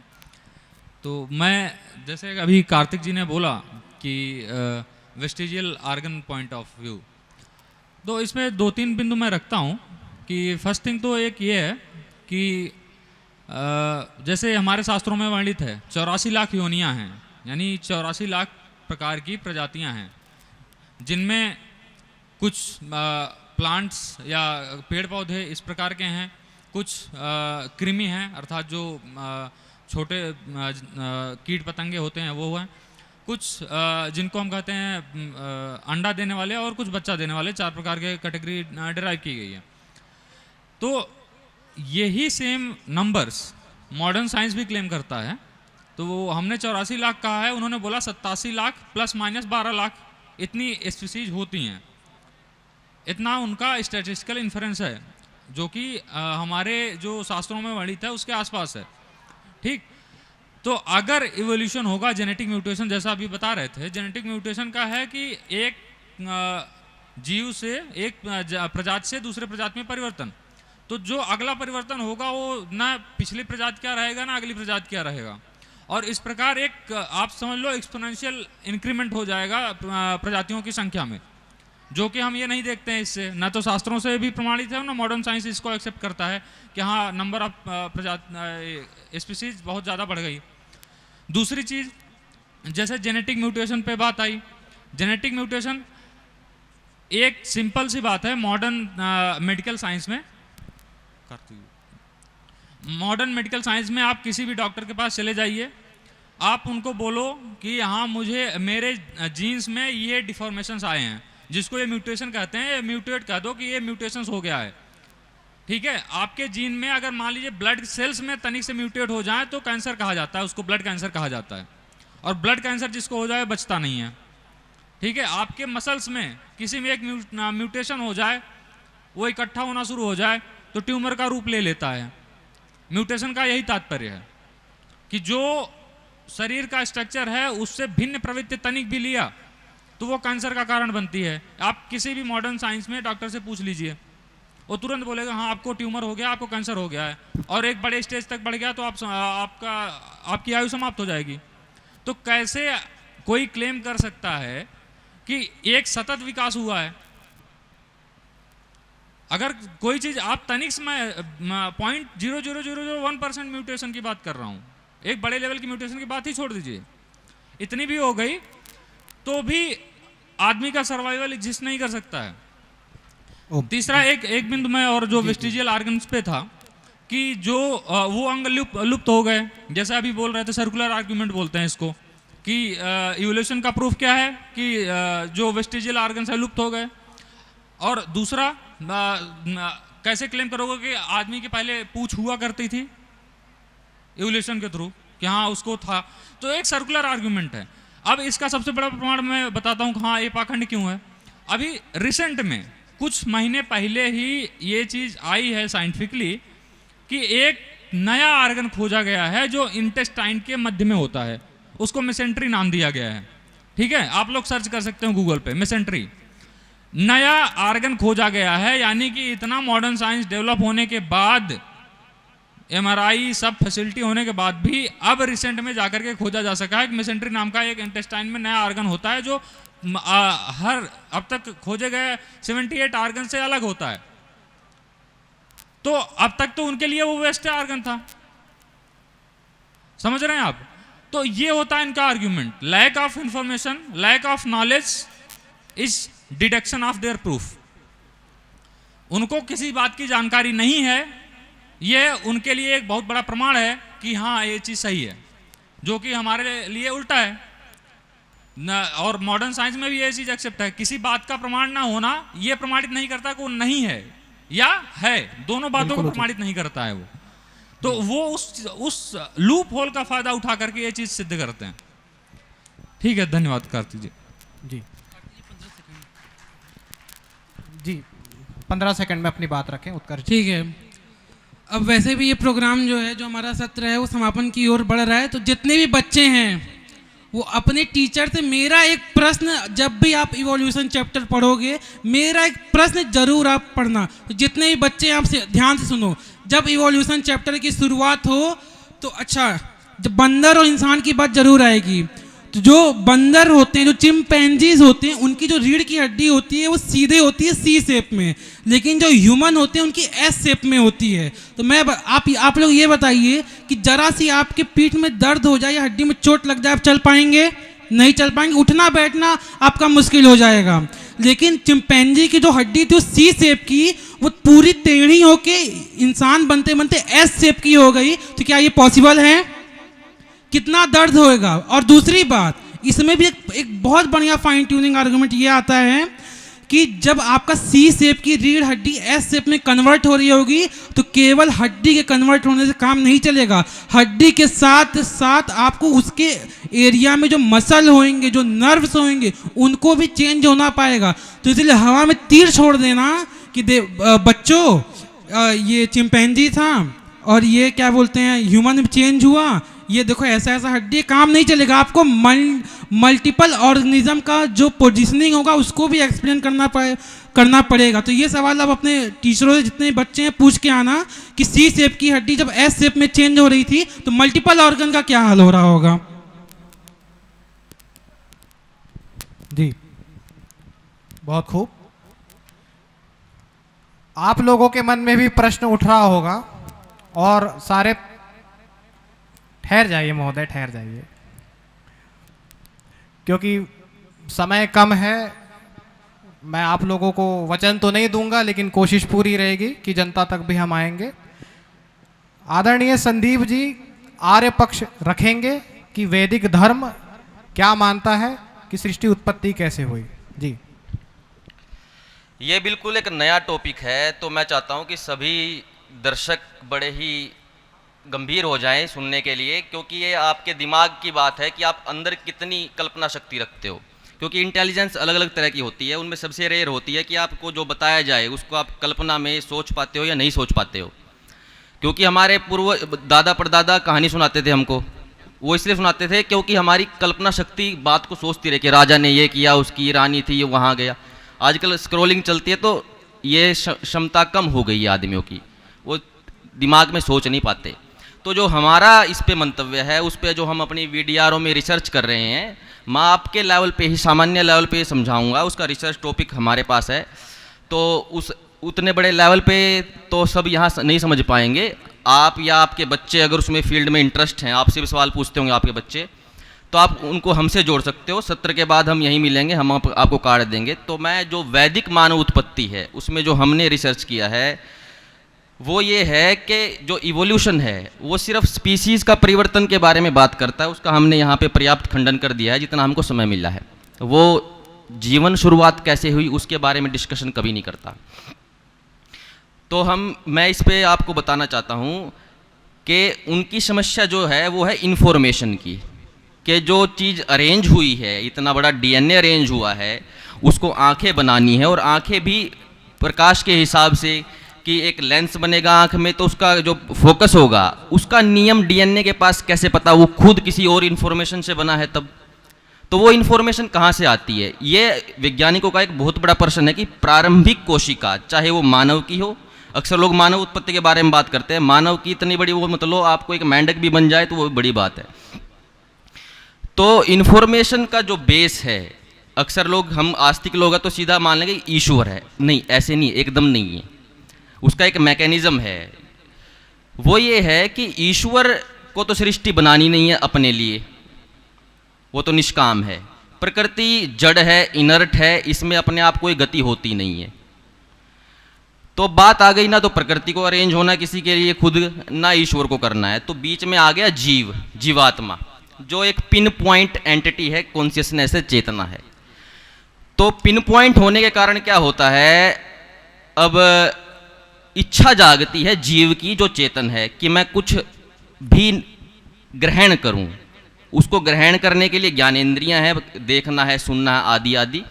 तो उसके लिए फिर ईश्वर हमारे लिए ऐसा सिस्टम अरेंज करता है जिससे जीव उन चीज़ों को परसेप्शन ले सके और उसके अकॉर्डिंग कर्मेंद्रियों से एक्ट कर सके, और फिर कर्मानुसार वो अपने अपने शरीरों में जाता है। बात आती है वो शरीरों का निर्माण की इन्फॉर्मेशन कहाँ से आती है।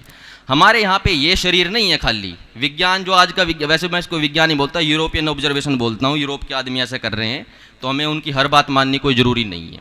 तो जो हमारी वैदिक व्यू है इस पे, वो ये है कि जो जीवात्मा है उसके 3 शरीर होते हैं, एक कारण शरीर, एक सूक्ष्म शरीर और एक स्थूल शरीर।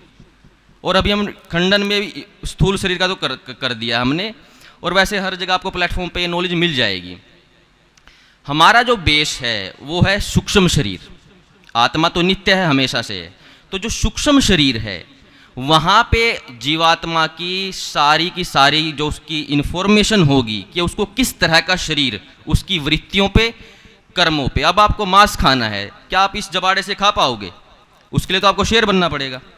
तो जो मानव योनि में आकर के वैसे कर्म संचित करता है, उसके लिए फिर मांसाहार की योनियाँ आती हैं। अब बात आती है शुरुआत कैसे होगी, क्योंकि यहाँ पे तो शेर पैदा कर देगा अपना बच्चा। आरंभ कैसे होगा? आरंभ होगा सूक्ष्म शरीर से। पिछले जन्म के कारण, पिछली सृष्टि में जो आत्माएं जिस कर्म को करके अभी प्रलयावस्था है, दोबारा सृष्टि का निर्माण होगा, पृथ्वी का निर्माण होगा। शुरुआत में पृथ्वी कुछ नहीं होता, तो टेम्परेचर बड़ा हाई होता है, तो धीरे धीरे पृथ्वी ठंडी होती है। इस ठंडी होने के दौरान क्या होता है, बहुत सारे तत्व गर्मी के कारण आसमान में ही रहते हैं, और फिर वो ठंडे होने के कारण धीरे धीरे नीचे बरसते हैं पानी की तरह। और इस दौरान क्या होता है, एक टाइम ऐसा आता है कि पानी पे वो चीज़, यानी धरती पे वो चीज़ गिर गई, लेकिन एकदम तवे पे पानी जैसे छिड़कते हैं ना गर्म पे, वो उड़ गई। तो इसमें धरती ऐसे दहकने लग जाती है। मतलब दहकने का मतलब यहाँ पे वो एक तरह से उफनती रहती है। और इस दौरान वहाँ पे प्राइमोर्डियल सूप का मतलब है कि शरीर की आधारभूत संरचना का जो बेस है, तो उसको अब अरेंजमेंट करने के लिए इन्फॉर्मेशन चाहिए। वो इन्फॉर्मेशन अगर ईश्वर सीधा लगाएगा तो फिर उसका तो कोई उद्देश्य है नहीं। जीव जो है उसका जो सूक्ष्म शरीर है, जो भौतिक है, यानी कि इसी पदार्थ का बना हुआ है, उनको हम कहते हैं क्वांटम फोर्सेस, जिसमें इंफॉर्मेशन ऐड है। तो वो जो क्वांटम बॉडी कहते हैं, जिसको सबटल बॉडी कहते हैं, सूक्ष्म शरीर कहते हैं, ये ऐसा ही है कि जैसे कि आपने चुंबक को लोहे के चूरे में फेंक दिया तो उसने अपने आसपास उस फील्ड से अरेंजमेंट कर ली उस चूरे की। तो वैसे ही जो जीवात्मा होती है वो अपने आसपास अपने सूक्ष्म शरीर से, जो भौतिक है, ये कोई चमत्कार नहीं है। यहाँ पे ईश्वर हम डायरेक्ट नहीं लेके आ रहे कि एकदम ईश्वर को कह के भाग लो, ऐसा नहीं है।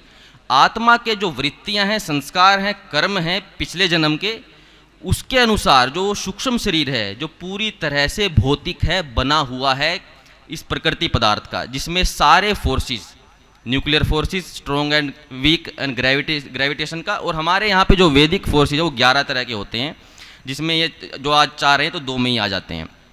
उन सभी फोर्स का मूल उस क्वांटम बॉडी, जिसको सूक्ष्म शरीर कहते हैं, उसमें होता है।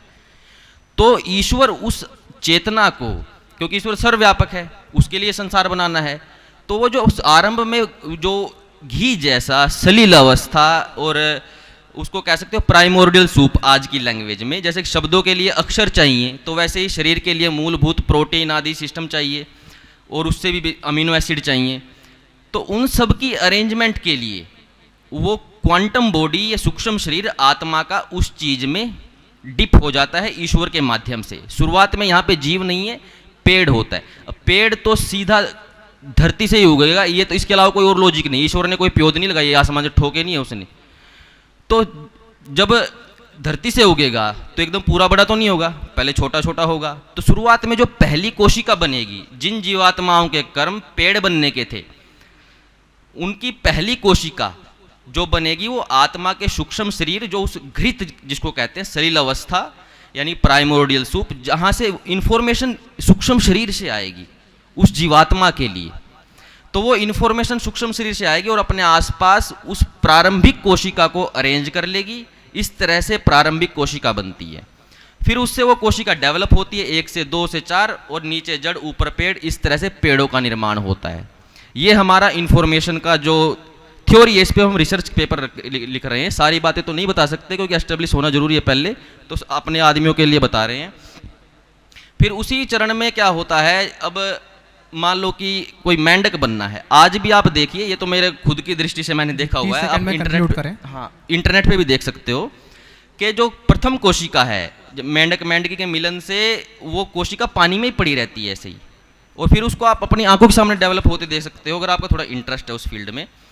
फिर वो कोशिका, एक कोशिका बन गई, और वो बनी कैसे? आरंभ में वही आत्मा के, जिसके मेंढक बनने के कर्म थे, वैसी वृत्ति थी, वैसे संस्कार थे। उसने, उस सूक्ष्म शरीर ने अपने आसपास स्थूल भौतिक तत्वों को अरेंज कर लिया और अपनी पहली मेंढक की सेल बनाई। इसका आधार ईश्वर रहता है निमित्त रूप से। जैसे कि वीडियो गेम खेलते हो आप, उसका आधार सॉफ्टवेयर होता है, लेकिन आप उसमें जो चाहो अपने गुण कर्म के हिसाब से आपका पॉइंट अरेंज कर सकते हो।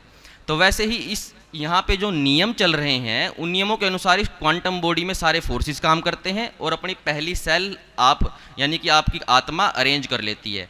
तो मेंढक की पहली सेल जो बनती है वो डिवाइड होकर फिर धीरे धीरे मेंढक बन जाता है। मेंढक में भी कहते हैं लोग कि उस मेंढक के शुरू में पूंछ होती है, तो वो उसका गर्भकाल होता है जो बाहर चल रहा होता है, अभी वो पूरा डेवलप नहीं हुआ है, तो उसको गर्भकाल ही कहेंगे। तो फिर ऐसे ही मानव भी होता है। मानव के लायक जो प्रारंभिक कोशिकाएं जनरेट होती हैं वो उन्हीं आत्माओं के सूक्ष्म शरीर द्वारा होती हैं जो पिछले जन्म में बहुत ही साध्य कोटि के जीव होते हैं, और वो वहाँ तक डेवलप होते हैं इसी मीडियम के, इसी माध्यम से जहाँ तक जीव स्वयं पोषण कर सके। सांप छोटा सा ही स्वयं पोषण कर लेगा, मानव थोड़ा जवान होकर स्वयं पोषण करेगा। तो जो जीव जहाँ तक स्वयं पोषी होता है वहाँ पे उसका शुरू में उसका आगमन होता है धरती पे। तो जो मानव है, अब बात आती है कि नाभि की, ये बड़ी समस्या है आजकल कि आदि सृष्टि के मानवों में नाभि थी या नहीं थी, क्योंकि आज तो माँ से अटैच होती है और नाभि का मानव बिना तो मानव नहीं होता। तो वो नाभि कहाँ जुड़ी थी आरंभ सृष्टि में? तो जो जंक डीएनए की बात है, उस जंक डीएनए का हल भी यही मिलेगा कि वो जो जंक डीएनए उसका आरंभ में काम क्या था। जी 10 सेकंड में पूर्ण करें। जो आसपास का जो इन्वायरमेंट था उससे पोषण लेने का काम उस नाड़ के माध्यम से हुआ जो शरीर आत्मा के कर्मों ने बनाया था उस समय। तो ये मानव का विकास कुछ कुछ मोटा मोटा ऐसे ही है। बाकी आपको और जानना है तो समय की कमी है, नहीं तो इसको मैं बहुत अच्छे से एक्सप्लेन कर पाता। लेकिन जो इन्फॉर्मेशन का क्राइसिस है आज के विज्ञान के पास, वो हमारे पास उसका सॉल्यूशन है कि आत्मा के सूक्ष्म शरीर में उसकी इन्फॉर्मेशन है तो जीव की सेल अरेंज हो जाएगी। धन्यवाद। बहुत उत्तम। सत्र समाप्ति की ओर है और अभी जितने भी वक्ता यहाँ उपस्थित हैं हम क्लोजिंग रिमार्क्स की ओर जाएंगे। जी उत्कर्ष जी 30 सेकंड में अपना बात कंक्लूड कीजिए। कार्तिक जी, इसे क्लोजिंग कहना सही नहीं होगा क्योंकि आज आर्य समाज के मंच से इवोल्यूशन और वामपंथ के गढ़ की को ढहाने की शुरुआत हुई है, तो ये क्लोजिंग नहीं ओपनिंग रिमार्क होगा। जय हो। ठीक है, मैं क्लोजिंग में ये नहीं कहूँगा ये हुआ, मैं अंत तक इवोल्यूशन का खंडन करते करते मंच से उतरने वाला हूँ। 30 सेकंड मिले चाहे 10 सेकंड मिले। एक थ्योरी होती है, मैंने शुरुआत में बताया था, लाइफ बनने के लिए जो लाइफ का फंडामेंटल चीज़ होता है, मतलब जो बेसिक मटेरियल कॉज होता है प्रोटीन होता है। प्रोटीन का बेसिक मटेरियल कॉज केवल और केवल लेफ्ट हैंडेड अमीनो एसिड होते हैं जो मिलर यूरिया एक्सपेरिमेंट में पाया नहीं गया था। तो इसको बचाने के लिए इसमें एक और छल ये किया जाता है कि बाहर से मीटियोराइट आए और उस मीटियोराइट्स में लेफ्ट हैंडेड अमीनो एसिड को पोषित करने वाले जीवाणु या जो भी पार्टिकल्स थे वो पाए गए थे। फिर उस लेफ्ट हैंडेड से इसको प्रिंस परमिया की थ्योरी भी कही जाती है, हालांकि प्रिंस परमिया वाली थोड़ी सी अलग है, कुछ इसी प्रकार है। तो ये बताइए, बाहर से एक मीटियोराइट पृथ्वी पे आएगा तो वो बचेगा या जल जाएगा? हम अभी एक जो ये क्लेम करता है उसके गाल पे एक थप्पड़ मार दे, वो बेहोश होकर गिर जाएगा। उल्का पिंड आके पृथ्वी पे गिर रहा है तो क्या वो डिस्ट्रॉय करेगा कि पोषित करेगा? तो उसके ऊपर चलिए मान लेते हैं डिस्ट्रॉय नहीं करेगा। तो उल्का पिंड के ऊपर अगर लेफ्ट हैंडेड अमीनो एसिड के पार्टिकल्स हैं तो पृथ्वी में जब एंटर करेगा पृथ्वी के एटमॉस्फेयर में तो वो जल जाएगा। और साइंस कहती है रिपीटेशन के साथ एविडेंस चाहिए, तो बार बार उल्का पिंड गिरा के सिद्ध कर दो कि उल्का पिंड गिरने से लेफ्ट हैंडेड अमीनो एसिड बच जाता है। हमें कोई दिक्कत नहीं है तुम्हारी थ्योरी सॉल्व करने से। मैं इस मंच से कहता हूँ कि मुझे इवोल्यूशन से दिक्कत नहीं है। इवोल्यूशन के नाम पे जो तंज कसा जाता है, जो क्लूलेस से बचने का पाखंड किया जाता है, उसके अगेंस्ट हूँ। कार्तिक जी बस 10 मिनट और लूंगा। 10 सेकेंड माफ करिएगा। हाइपर क्विस्ट पे आस्तिक और नास्तिक का पॉडकास्ट हुआ होगा, जिनसे मैंने सीखा आचार्य योगेश भारद्वाज जी। उनके सामने एक तर्क आया था पेपर मौत का। अब हमारे आचार्यों पे कोई नास्तिक पेपर मौत के नाम पे इवोल्यूशन का तर्क चिपका दे और हमारे जैसे युवा शांत रहेंगे इस मंच से, ऐसा हो नहीं सकता। तो आचार्य योगेश भारद्वाज जी के सामने जब पेपर मौत का तर्क आया था कि पेपर मौत इवोल्यूशन का एक एविडेंस है, मैं बता दूं पेपर मौत इवोल्यूशन का एविडेंस नहीं है, साइंटिफिक स्कैम का एविडेंस है। क्योंकि पेपर मौत को कहा जाता है कि वो पेड़ों पर रेस्ट करते हैं। आज तक ऐसा पेपर मौत नहीं मिला इंग्लैंड में जो पेड़ों पे रेस्ट करता है। और आपको बता दूं, जब सबसे पहले पेपर मौत का ये जब नेचर में पब्लिश होने वाला था, उसके पहले की मैगजीन मिलती है जो कि किसी क्रिएशनिस्ट ने नहीं लिखी थी, वहाँ के लोकल मीडिया ने छापी थी। सनातन रिवील जी के चैनल पे आपको मिल जाएगा, वो भी हमारे सहयोगी चैनल ही है। तो पेपर मौत को रिसर्च पेपर में पब्लिश कराने के लिए पेपर मौत को पकड़ के उसमें कील खोज के उनको पेड़ों पे चिपकाया गया था। इस हद तक ये गिर सकते हैं। और मैं फिर से कहूँगा कि कोई ये ना समझे कि हम इवोल्यूशन का विरोध कर रहे हैं तो हम साइंस का विरोध कर रहे हैं। मैं फिर से अपनी बात वही कहूँगा, 4 पाई की 1 पाई खराब है तो हम पूरी 4 पाई को कभी गलत नहीं कह सकते हैं। और अब बात आती तो सत्य क्या है, कहने की बात है। आप लोग खुद बोलिए सत्य क्या है? वेद है। वेद ही सब सत्य विद्याओं का मूल है। और अगर कभी ऐसा मंच और मिलता है तो हम ये स्वयं ईश्वर को इस मंच पर उतार के कहेंगे कि जो वेद है वो 1 अरब 96 करोड़ साल पहले, और किसी की भी औकात है तो आके साथ कर लो। उत्कर्ष सिंह नोएडा में रहता है, हमेशा यहाँ खड़ा मिलेगा तुमको। जय हो जी। Concluding remarks Govind Maurya ji. जी धन्यवाद कार्तिक जी। तो आज आर्य समाज के सार्ध शताब्दी समारोह में उपस्थित सभी दर्शकों को मैं धन्यवाद करता हूँ कि आपने इतने धैर्यपूर्वक सुना। मैं जानता हूं कि आप लोगों के मन में हमारे वक्ताओं से कई प्रश्न होंगे, तो वो प्रश्न आप हमारे विज्ञान दर्शन वेबसाइट पे जाकर के आप ईमेल कर सकते हैं। जिस भी वक्ता से प्रश्न है आप उनको पर्टिकुलर मेंशन करके बता दीजिए कि इन वक्ता से ये प्रश्न है, तो उस रिगार्ड में एक लाइव हम लोग कर लेंगे। जो भी आपका प्रश्न है उस लाइव में आपके उत्तर दिए जाएंगे और विधिवत उत्तर दिए जाएंगे। तो मैं थोड़ा सा एक जस्ट पॉइंट और ऐड कर देता हूँ इसमें कि इवोल्यूशन थ्योरी क्यों इतना ज़्यादा प्रोपेगेटेड है। इसका एक कारण है कि एक बहुत बड़ा नेटवर्क है जो सिर्फ पैसा चाहिए जिसको जीने खाने के लिए। जो जब वो एकेडमिया में होते हैं ना तो उनको भी जैसे कहते हैं ना जीने खाने के लिए पैसा चाहिए, ऐसे ही सेम चीज़ स्ट्रिंग थ्योरी पे भी है। अभी तक कंक्लूजन नहीं निकला है, बट एक बहुत बड़ा नेटवर्क स्ट्रिंग थ्योरी वालों का है। तो ऐसे ही इवोल्यूशन थ्योरी वालों के बेस पे बहुत सारे रिसर्च होते हैं और वो क्या है अलग अलग जगह से फंडिंग उठाते हैं और उनको कुछ ना कुछ नया आउटपुट दिखाना होता है। एक बहुत बड़ा समझ लीजिए कि स्कैम ही कहा जा सकता है। तो इस पे जो पेपर छपते हैं, हाँ बस इस पे जो पेपर भी छपते हैं, पेपर छापना भी आपके एकेडमिक क्रेडिबिलिटी को बढ़ाता है और केवल पेपर इसीलिए छपते हैं बहुत सारे ट्विस्ट करके इधर उधर, ठीक है। और दूसरी बात, जो उनको पीयर रिव्यू करते हैं वो भी उसी नेटवर्क के होते हैं। तो ये आप समझ लीजिए कि एक लूप होल है जिसपे वो किसी बाहर वाले के क्वेश्चन का ना आंसर करते हैं और ना आंसर देना चाहते हैं।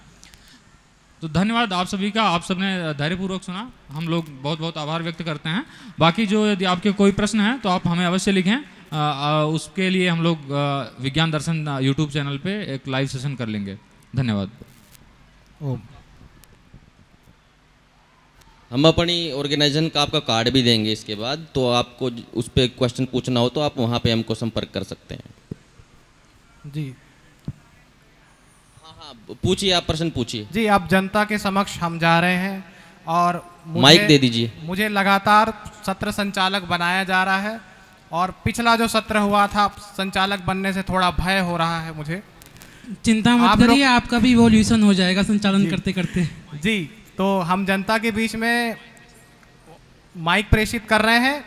आप खड़े होके 2 लाइन में प्रश्न पूछें और आप आगे आ जाइए, उत्तर आगे दिया जाएगा। हाँ वो दे दूँ। जी,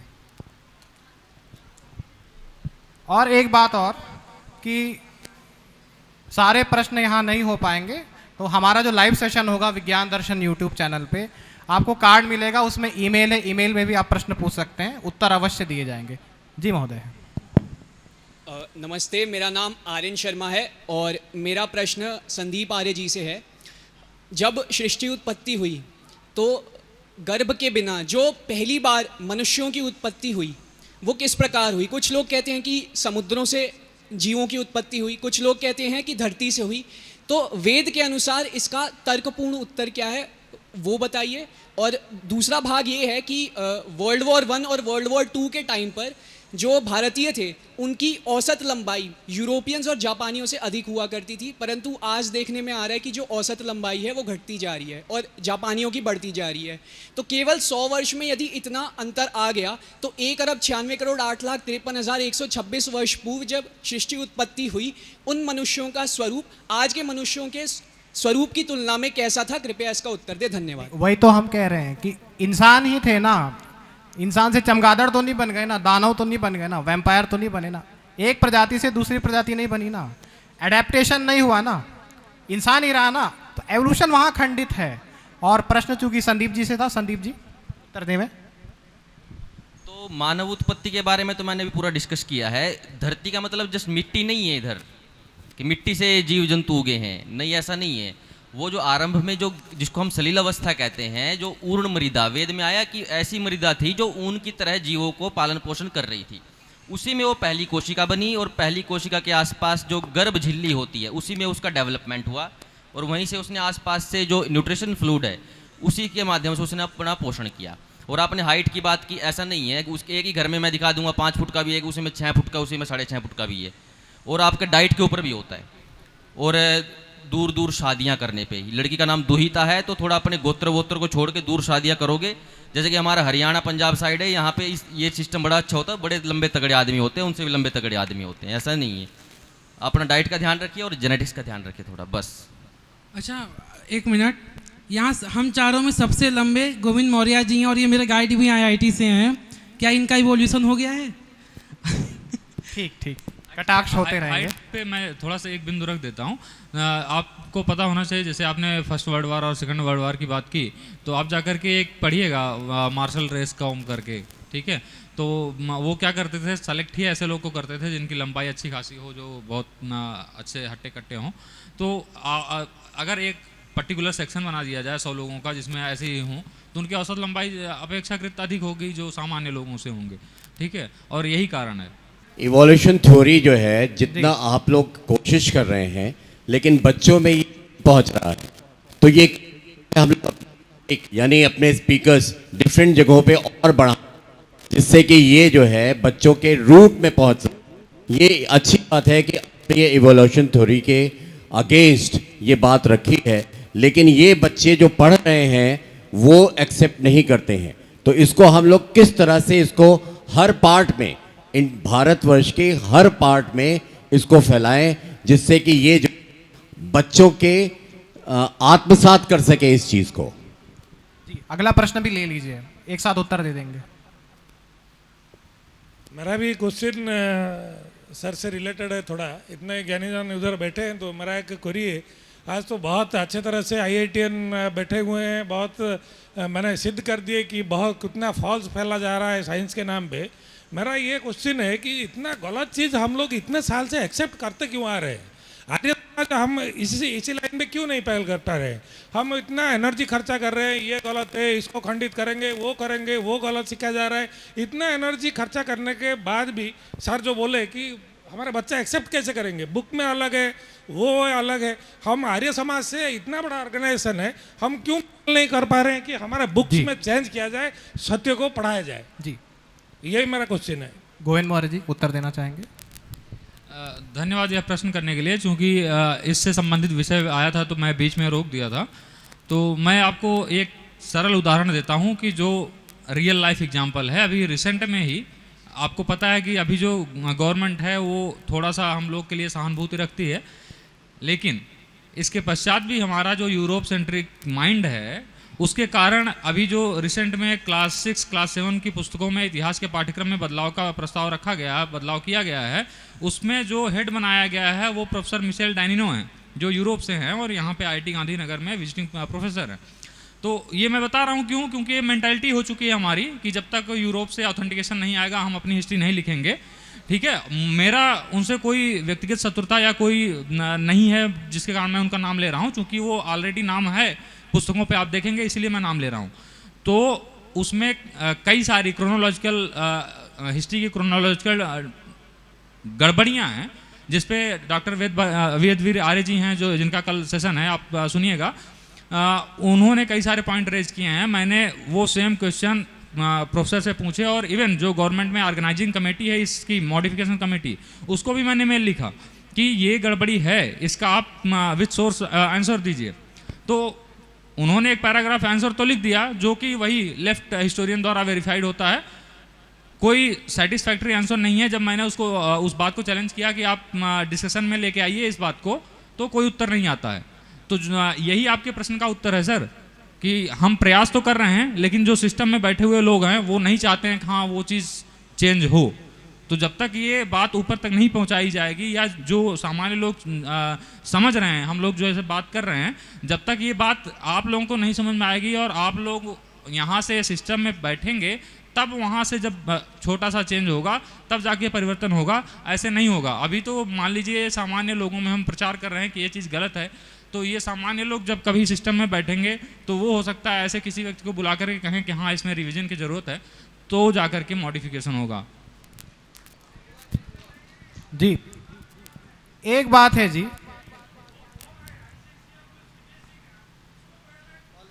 बिल्कुल बिल्कुल नहीं, मेरा यही प्रश्न है कि CBSE और ICSE बोर्ड में कौन है?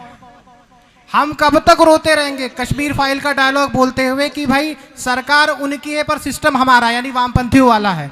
कब तक रोते रहेंगे? आखिर कब तक? मैं यहाँ जितने युवा मुझसे जुड़े हुए हैं एक बात उनसे हमेशा कहता हूँ, भाई अपना करियर बनाओ, टेलीग्राम में, यूट्यूब में, व्हाट्सएप में खंडन मंडन मत कीजिए।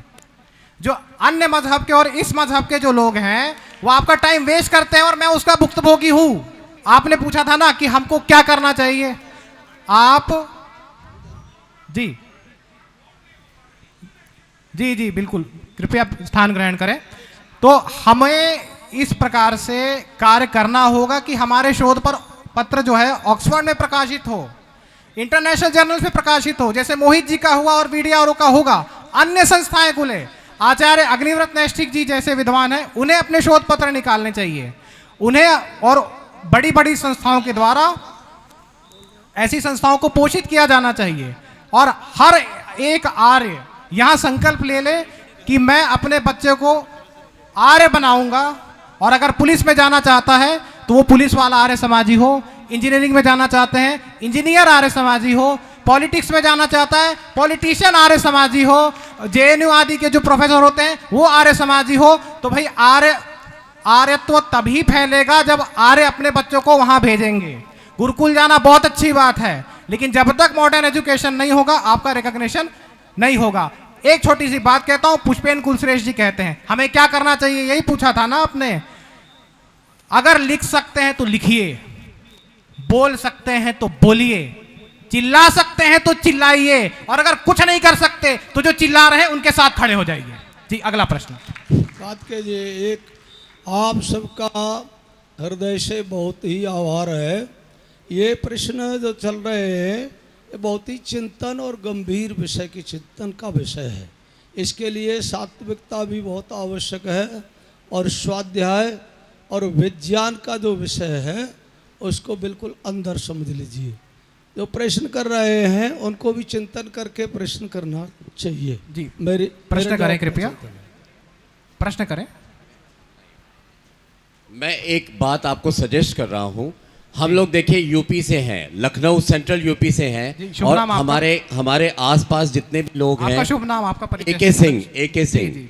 तो आप जो है उनको, हम लोग को मेंबर बनाइए और स्पीकर रखिए। हम लोग जो है आपकी बात को उस एरिया में फैलाएं, कॉलेजेस में फैलाएं। कॉलेज के बहुत सारे प्रबंधक हमारे मित्र हैं, तो हम उन सब जगह ये बात फैलाएं और एक मुख बने, यानी कि एक जो इस इवोल्यूशन थ्योरी के अगेंस्ट में एक मुख बने आर्य समाज का। ये आपको जो बात कह रहे हैं आप, जो है वो एक मूवमेंट का है। मूवमेंट जो है बिना पब्लिक के नहीं होगा।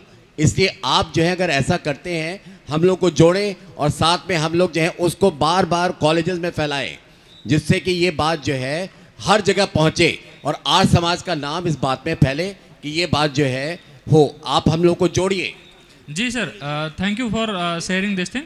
आपसे भी रिक्वेस्ट है कि मतलब आप जिस भी कॉलेज में आपका परिचय है, वहाँ पे इनमें से किसी भी वक्ता को आप नियमित अंतराल पर इनवाइट करिए और उनसे ऐसे टॉक रखवाइए, और जो भी वक्ता हैं वो सहर्ष वो चीज़ कंट्रीब्यूट करेंगे। धन्यवाद। एक विषय मैं और कहना चाहूँगा कि चूंकि अभी जो विज्ञान दर्शन रिसर्च ऑर्गेनाइजेशन है एक नवीन ग्रुप है और युवा हैं इसमें काफ़ी सारे जो शोध कर रहे हैं, तो मैं सच में बताऊं, जो आप लोग कह रहे हैं कि हाँ हमें क्या करना चाहिए, जब हम लोग फंडिंग ढूंढते हैं ना, बहुत मुश्किल से 10 लोगों के लिए काम करने के लिए फंडिंग मिलता है। तो आप स्वयं समझ लीजिए कि 10 लोगों के लिए काम करने के लिए 6 महीने की भी फंडिंग नहीं मिलती है आसानी से। हम लोग यहाँ मंच से बोल रहे हैं, ये उसी के पास विषय पे बोल पा रहे हैं क्योंकि कुछ मिल जा रहा है इसलिए। तो जब तक आप लोग का ऐसे योगदान मिलेगा ये चीज़ जाता रहेगा। और ये चीज़ लेफ्टिस्टों में बहुत अच्छा नेटवर्क होता है, वो फंडिंग कहीं ना कहीं से करके अपना एक पूरा नेक्सस बना के रखते हैं, हर एक छोटे कार्यकर्ता तक भी उनकी फंडिंग पहुंचती रहती है। तो एक विषय मैं यहाँ पे रखना चाहूँगा, जो भी आर्य समाजी हैं और चाहते हैं, एटलीस्ट नहीं कर पा रहे हैं स्वयं, तो एटलीस्ट एक प्रबंध अवश्य करिए कि जो लोग ऐसा कर रहे हैं उनके लिए फंडिंग की व्यवस्था करना आप लोग का उत्तरदायित्व है, ताकि इस रिसर्च में कोई भी बाधा ना आए। अगला प्रश्न पूछें। सर पहले तो मैं ये कहूँगा कि मैं एथीस्ट नहीं हूँ, क्योंकि यहाँ पे सवाल पूछने पे लोग जैसे आवेश में आ जाते हैं। नहीं, आप धैर्यपूर्वक पूछें, यहाँ कोई आवेश में नहीं आएगा। हम लोग सब युवा हैं, हम सबके बीपी नॉर्मल है। जी सर मेरा पहला प्रश्न ये है कि थ्योरी और लॉ में फ़र्क होता है। थ्योरी जो होती है साइंस खुद उसको मानती है कि ये प्रूव्ड नहीं है। तो सर आप लोग जो बार बार ये बातें कर रहे हैं कि इसका डिस्प्रूव कर रहे हैं या खंडन कर रहे हैं, करीब 14 से 17 बार इस वर्ड का इस्तेमाल किया कि मैं डिस्प्रूव या खंडन कर रहा हूँ, तो वो खंडन तो हुआ ही नहीं, क्योंकि जो थ्योरी है वो प्रूव्ड है ही नहीं, वो इसीलिए वो थ्योरी पढ़ाई जाती है।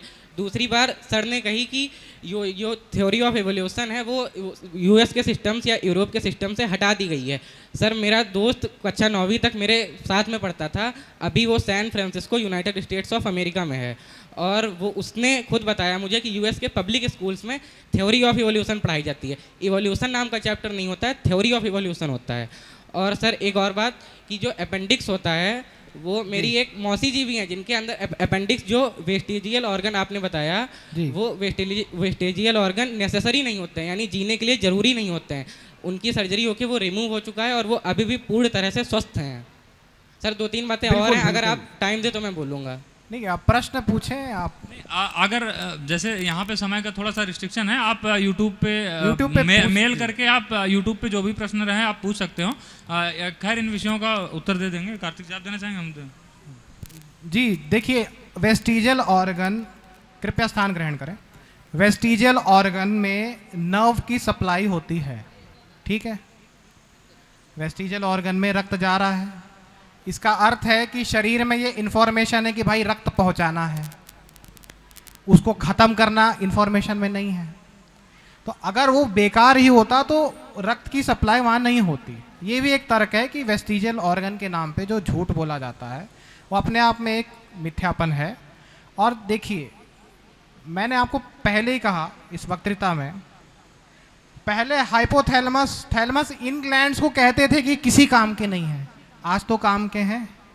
तो आगे जाकर इनकी जो लिस्ट है वेस्टिजियल ऑर्गन की, वो भी धीरे धीरे आके ज़ीरो में हो जाएगी। और आपको एक बात बताएं, यूट्यूब के कुछ छुटभइये यूट्यूबरों के अलावा जो स्वघोषित साइंटिस्ट बनते हैं, वेस्टिजियल ऑर्गन का तर्क, रिचर्ड डॉकिंस वगैरह जो बड़े दिग्गज माने जाते हैं, वैसे वो विचारधारा से मार्क्सिस्ट है और एवोल्यूशनिस्ट है, वो लोग वेस्टिजियल ऑर्गन का तर्क नहीं देते हैं। जी। तो एक विषय आपने बोला जो थ्योरी और लॉ का, ठीक है, तो इस पर मैं आपको बता दूं, जैसे आप थ्योरी कह रहे हैं कि वहाँ एवोल्यूशन थ्योरी पढ़ाई जाती है, तो थ्योरी में जो सबसे बड़ी बात यह है कि वो एक सोचने का अल्टरनेटिव वे देती है। यहाँ पे थोपा जाता है, ठीक है, यहाँ पे जो बताया जाता है कि evolution theory is ultimate truth, उस चीज़ का खंडन किया जा रहा है, ठीक है। ये नहीं खंडन किया जा रहा है कि एक थ्योरी है उसका खंडन किया जा रहा है, नहीं। जैसे सबसे पहले आप पढ़ोगे कि हाँ टॉमसन का मॉडल आया, ठीक, डाल्टन का मॉडल आया, तो उन्होंने एक मॉडल दिया, उन्होंने एक थियरी दिया, ठीक, उस थियरी में जो प्रॉब्लम्स थी लोगों ने आइडेंटिफाई किया और उसको आगे करेक्ट किया, ठीक। जब उसको आगे रदरफोर्ड ने मॉडिफाई किया, ठीक, उसके आगे समरफील्ड ने मॉडिफाई किया, लोगों ने कंटिन्यूसली उस चीज़ को मॉडिफाई किया कि ये एस्पेक्ट उसमें गलत है, तो उन्होंने उसमें अपना पॉइंट ऐड किया और उसको नया मॉडल डेवलप किया, ठीक है। आज के टाइम में क्वांटम मॉडल है। लेकिन इवोल्यूशन में आप पिछले 50 साल में जितने भी हुए हैं क्रोनोलॉजिकल उसमें मॉडिफिकेशंस आप देख लो, वो अभी भी उसी चीज़ को अल्टीमेट ट्रूथ घोषित करने पे तुले हुए हैं। जो भी प्रॉब्लम्स हम लोग यहाँ पे रेक्टिफाई करके बता रहे हैं उसको एड्रेस ही नहीं किया जा रहा है, तो इस बात का खंडन किया जा रहा है। हम इस बात का नहीं खंडन कर रहे हैं कि हाँ ये थियरी है तो वो खंडन हुआ ही नहीं। थियरी एक आइडिया देता है कि हम ये भी अल्टरनेटिव वे हो सकता है किसी चीज़ को एक्सप्लेन करने के लिए, ठीक है। थियरी किसी चीज़ को एक्सप्लेन करने के लिए दिया जाता है, कोई ऑब्जर्वेशन है उसको एक्सप्लेन करने के लिए दिया जाता है, लेकिन ऐसी थियरी जिसका वास्तविकता से ऑब्जर्वेशन से कोई लेना देना हो ही नहीं, जो क्रॉस वैलिडेट होती ही ना हो, वो थियरी साइड लाइन कर दी जाती है। लेकिन यहाँ पे उल्टा है, ठीक है। जैसे जब आइंस्टीन ने अपनी थियरी दी तो लोगों ने उसका अपोज किया, लेकिन बाद में वो चीज़ें प्रूफ निकल के आई कि उन्होंने जो अजम्पशन माने थे वो सही थे, ठीक। तो ये जो प्रॉब्लम है इवोल्यूशन में, जो अजम्पशन मान के चलता है कि जो वेस्टिजियल ऑर्गन्स गायब हो जाते हैं वो वैलिड ही नहीं होते हैं ऑब्जर्वेशन के बेस पे। वो जो एक कहता है कि हाँ एक स्पीसीज से दूसरे स्पीसीज में जाता है, आपको पता है एक स्पीसीज का जो भी है जीन नंबर अलग होता है, कितने पेयर ऑफ क्रोमोसोम्स होते हैं वो अलग होते हैं, दूसरे स्पीसीज में अलग होते हैं, ठीक। तो एक स्पीसीज में दूसरे स्पीसीज में जाएगा तो नंबर ऑफ क्रोमोसोम्स चेंज होंगे ना, बिना चेंज हुए हो ही नहीं सकते। और ये चीज़ मॉडर्न मेडिकल साइंस के अगेंस्ट में है कि क्रोमोसोम में तनिक भी डिस्टर्बेंस होगी तो वो चेन ब्रेक हो जाती है, आगे संतति ही नहीं पैदा हो सकती, ठीक है। तो इन चीज़ों का रेक्टिफिकेशन इन थ्योरी में होता ही नहीं है, ना वो सुनते हैं और ना सुनना चाहते हैं। इस बात का खंडन किया जा रहा है, थियरी का खंडन नहीं किया जा रहा है। उस कट्टरतावाद, जैसे कार्तिक जी ने बोला, वो जो कट्टरता हो चुकी है, जो पाखंड हो चुका है, उसका खंडन किया जा रहा है।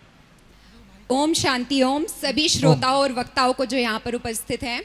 तो सर सबसे पहला मेरा ये सवाल है कि आप लोगों की कितनी लोगों की टीम है जो आप इस पे काम करने लग रहे हैं?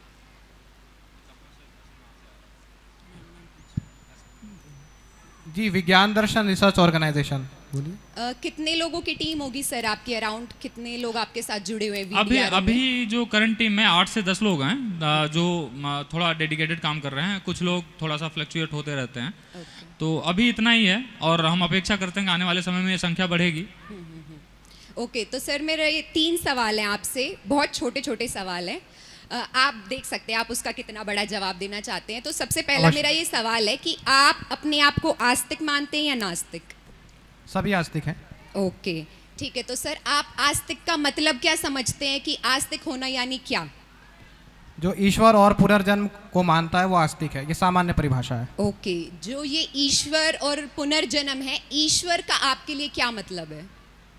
आर्य समाज का प्रथम नियम देख सकते हैं, जो सर्वव्यापक है, सर्वांतर्यामी है, सबका रचयिता है, सर्वाधार है, वो एक पॉस्टुलेट है, वो कोई नियम नहीं है। सीधा महर्षि दयानंद ने 10 नियम नहीं बनाए, 10 पॉस्टुलेट दिए। मैं तो ये कहता हूँ जी। तो आपके हिसाब से जैसे आप कह रहे हैं कि वेद ही सर्वोपर धर्म है, मतलब अगर आपको वेदों का ज्ञान है तो आपको सभी चीज़ों का ज्ञान है, तो क्या ये मान सकते हैं कि वेद से ही आप ईश्वर के पास पहुँच सकते हो? क्या मात्र वेद पढ़ के या वेदों का अध्ययन करके या वेदों का चिंतन करके? वेदों का चिंतन करके और उसके अनुसार हम आचरण करेंगे तो हम पहुंच सकते हैं। ऐसा लग रहा है शास्त्रार्थ हो रहा है। जी। Okay sir, thank you so much.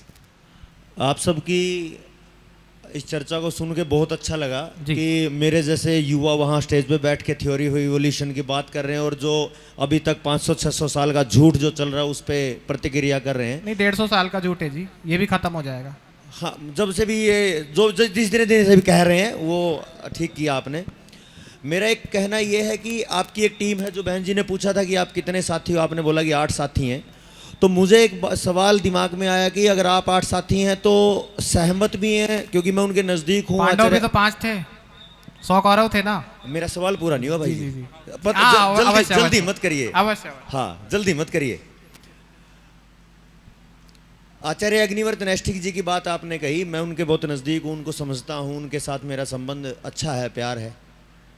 वो अंतर्राष्ट्रीय स्तर पर बहुत अच्छा काम कर रहे हैं, थ्योरी ऑफ इवोल्यूशन पे सृष्टि कथा की बात करते हैं। और आपने भी ये बात कही कि वो अच्छा कर रहे हैं और सपोर्ट करना चाहिए। तो आपकी टीम 8 लोगों की है, तो ये 8 लोगों की 9 की या 8 लोगों की टीम, जो 2 टीमें वो एक साथ ना क्यों नहीं होती या होनी चाहिए, मेरे को ये बात पूछनी थी। एक बात। दूसरी बात ये है कि आप इतनी अंतर्राष्ट्रीय सिस्टम की या बहुत ऊंची बात को बहुत धरातल पे कह रहे हैं, ये मुझे अच्छा लगा, क्योंकि यहाँ जितने भी सेशन हुए, ये एक छोटा सा पॉइंट है, बस सवाल नहीं है, केवल एक सुझाव की बात है। जितना भी या तारीफ भी है, ये कह सकते हैं, जितने भी अभी तक सेशन हुए उसमें इस तरीके का जो डिबेट का पॉइंट है या इस तरीके के सवाल जवाब नहीं हुए। क्योंकि जब बात ये आई थी सुबह से के आर्य समाज का भारत में या भारत के लिए क्या योगदान, ये तो कह सकते हैं कि पुराने समय पे बहुत योगदान किए होंगे, लेकिन धरातल पे इस समय आर्य समाज की अगर कल्पना करो तो लगभग ना के बराबर मिलेगी। क्योंकि 3 पॉइंट हैं। कृषि जो मूल है समाप्त है, गौ पूरी लगभग समाप्ति की ओर है, और जो इस समय IVF टकाटक हर तीसरे चौक पे IVF सेंटर आपको दिखेंगे, तो नपुंसकता और बांझपन समाज में भी खतरनाक तरीके से बढ़ रही है। तो यहाँ इस मुद्दे की तरफ भी जाना जरूरी है समाज को, और जो आपने किया वो बहुत शानदार किया। अब मैं सवाल वही पूछूंगा कि आप आचार्य अग्निवर्त जी के साथ क्यों नहीं गए या जाएंगे या कब जाएंगे या जाना नहीं चाहते, क्या पॉइंट है? हम उनसे जुड़े हुए हैं जी, आचार्य अग्निवर्त जी से जुड़े हुए हैं। उनके जो वैदिक स्वस्ति पंथा न्यास है, वहाँ मोहित जी उनके पिताश्री के साथ गए भी थे। और दूसरा, और आपको एक कमाल की बात बताऊं, ये विकासवाद के खंडन की सभा शुरू होने के पहले मैं जब प्रवेश कर रहा था, आचार्य जी बाहर जा रहे थे विशाल आर्य जी के साथ, अधिक समय नहीं था, मैंने तुरंत चरण छुए और कहा आचार्य जी विकासवाद का खंडन करना है। उनके हृदय से निकला विजयी भव। अब बता दीजिए वो हमारे साथ है, हमारे विरोध में?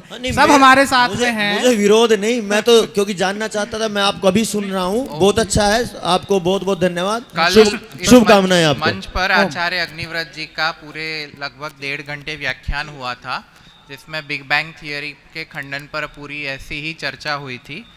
अब बहुत अच्छी चर्चा हो उत्क्रांतिवाद पर, तो आप सब वक्ताओं का बहुत बहुत धन्यवाद।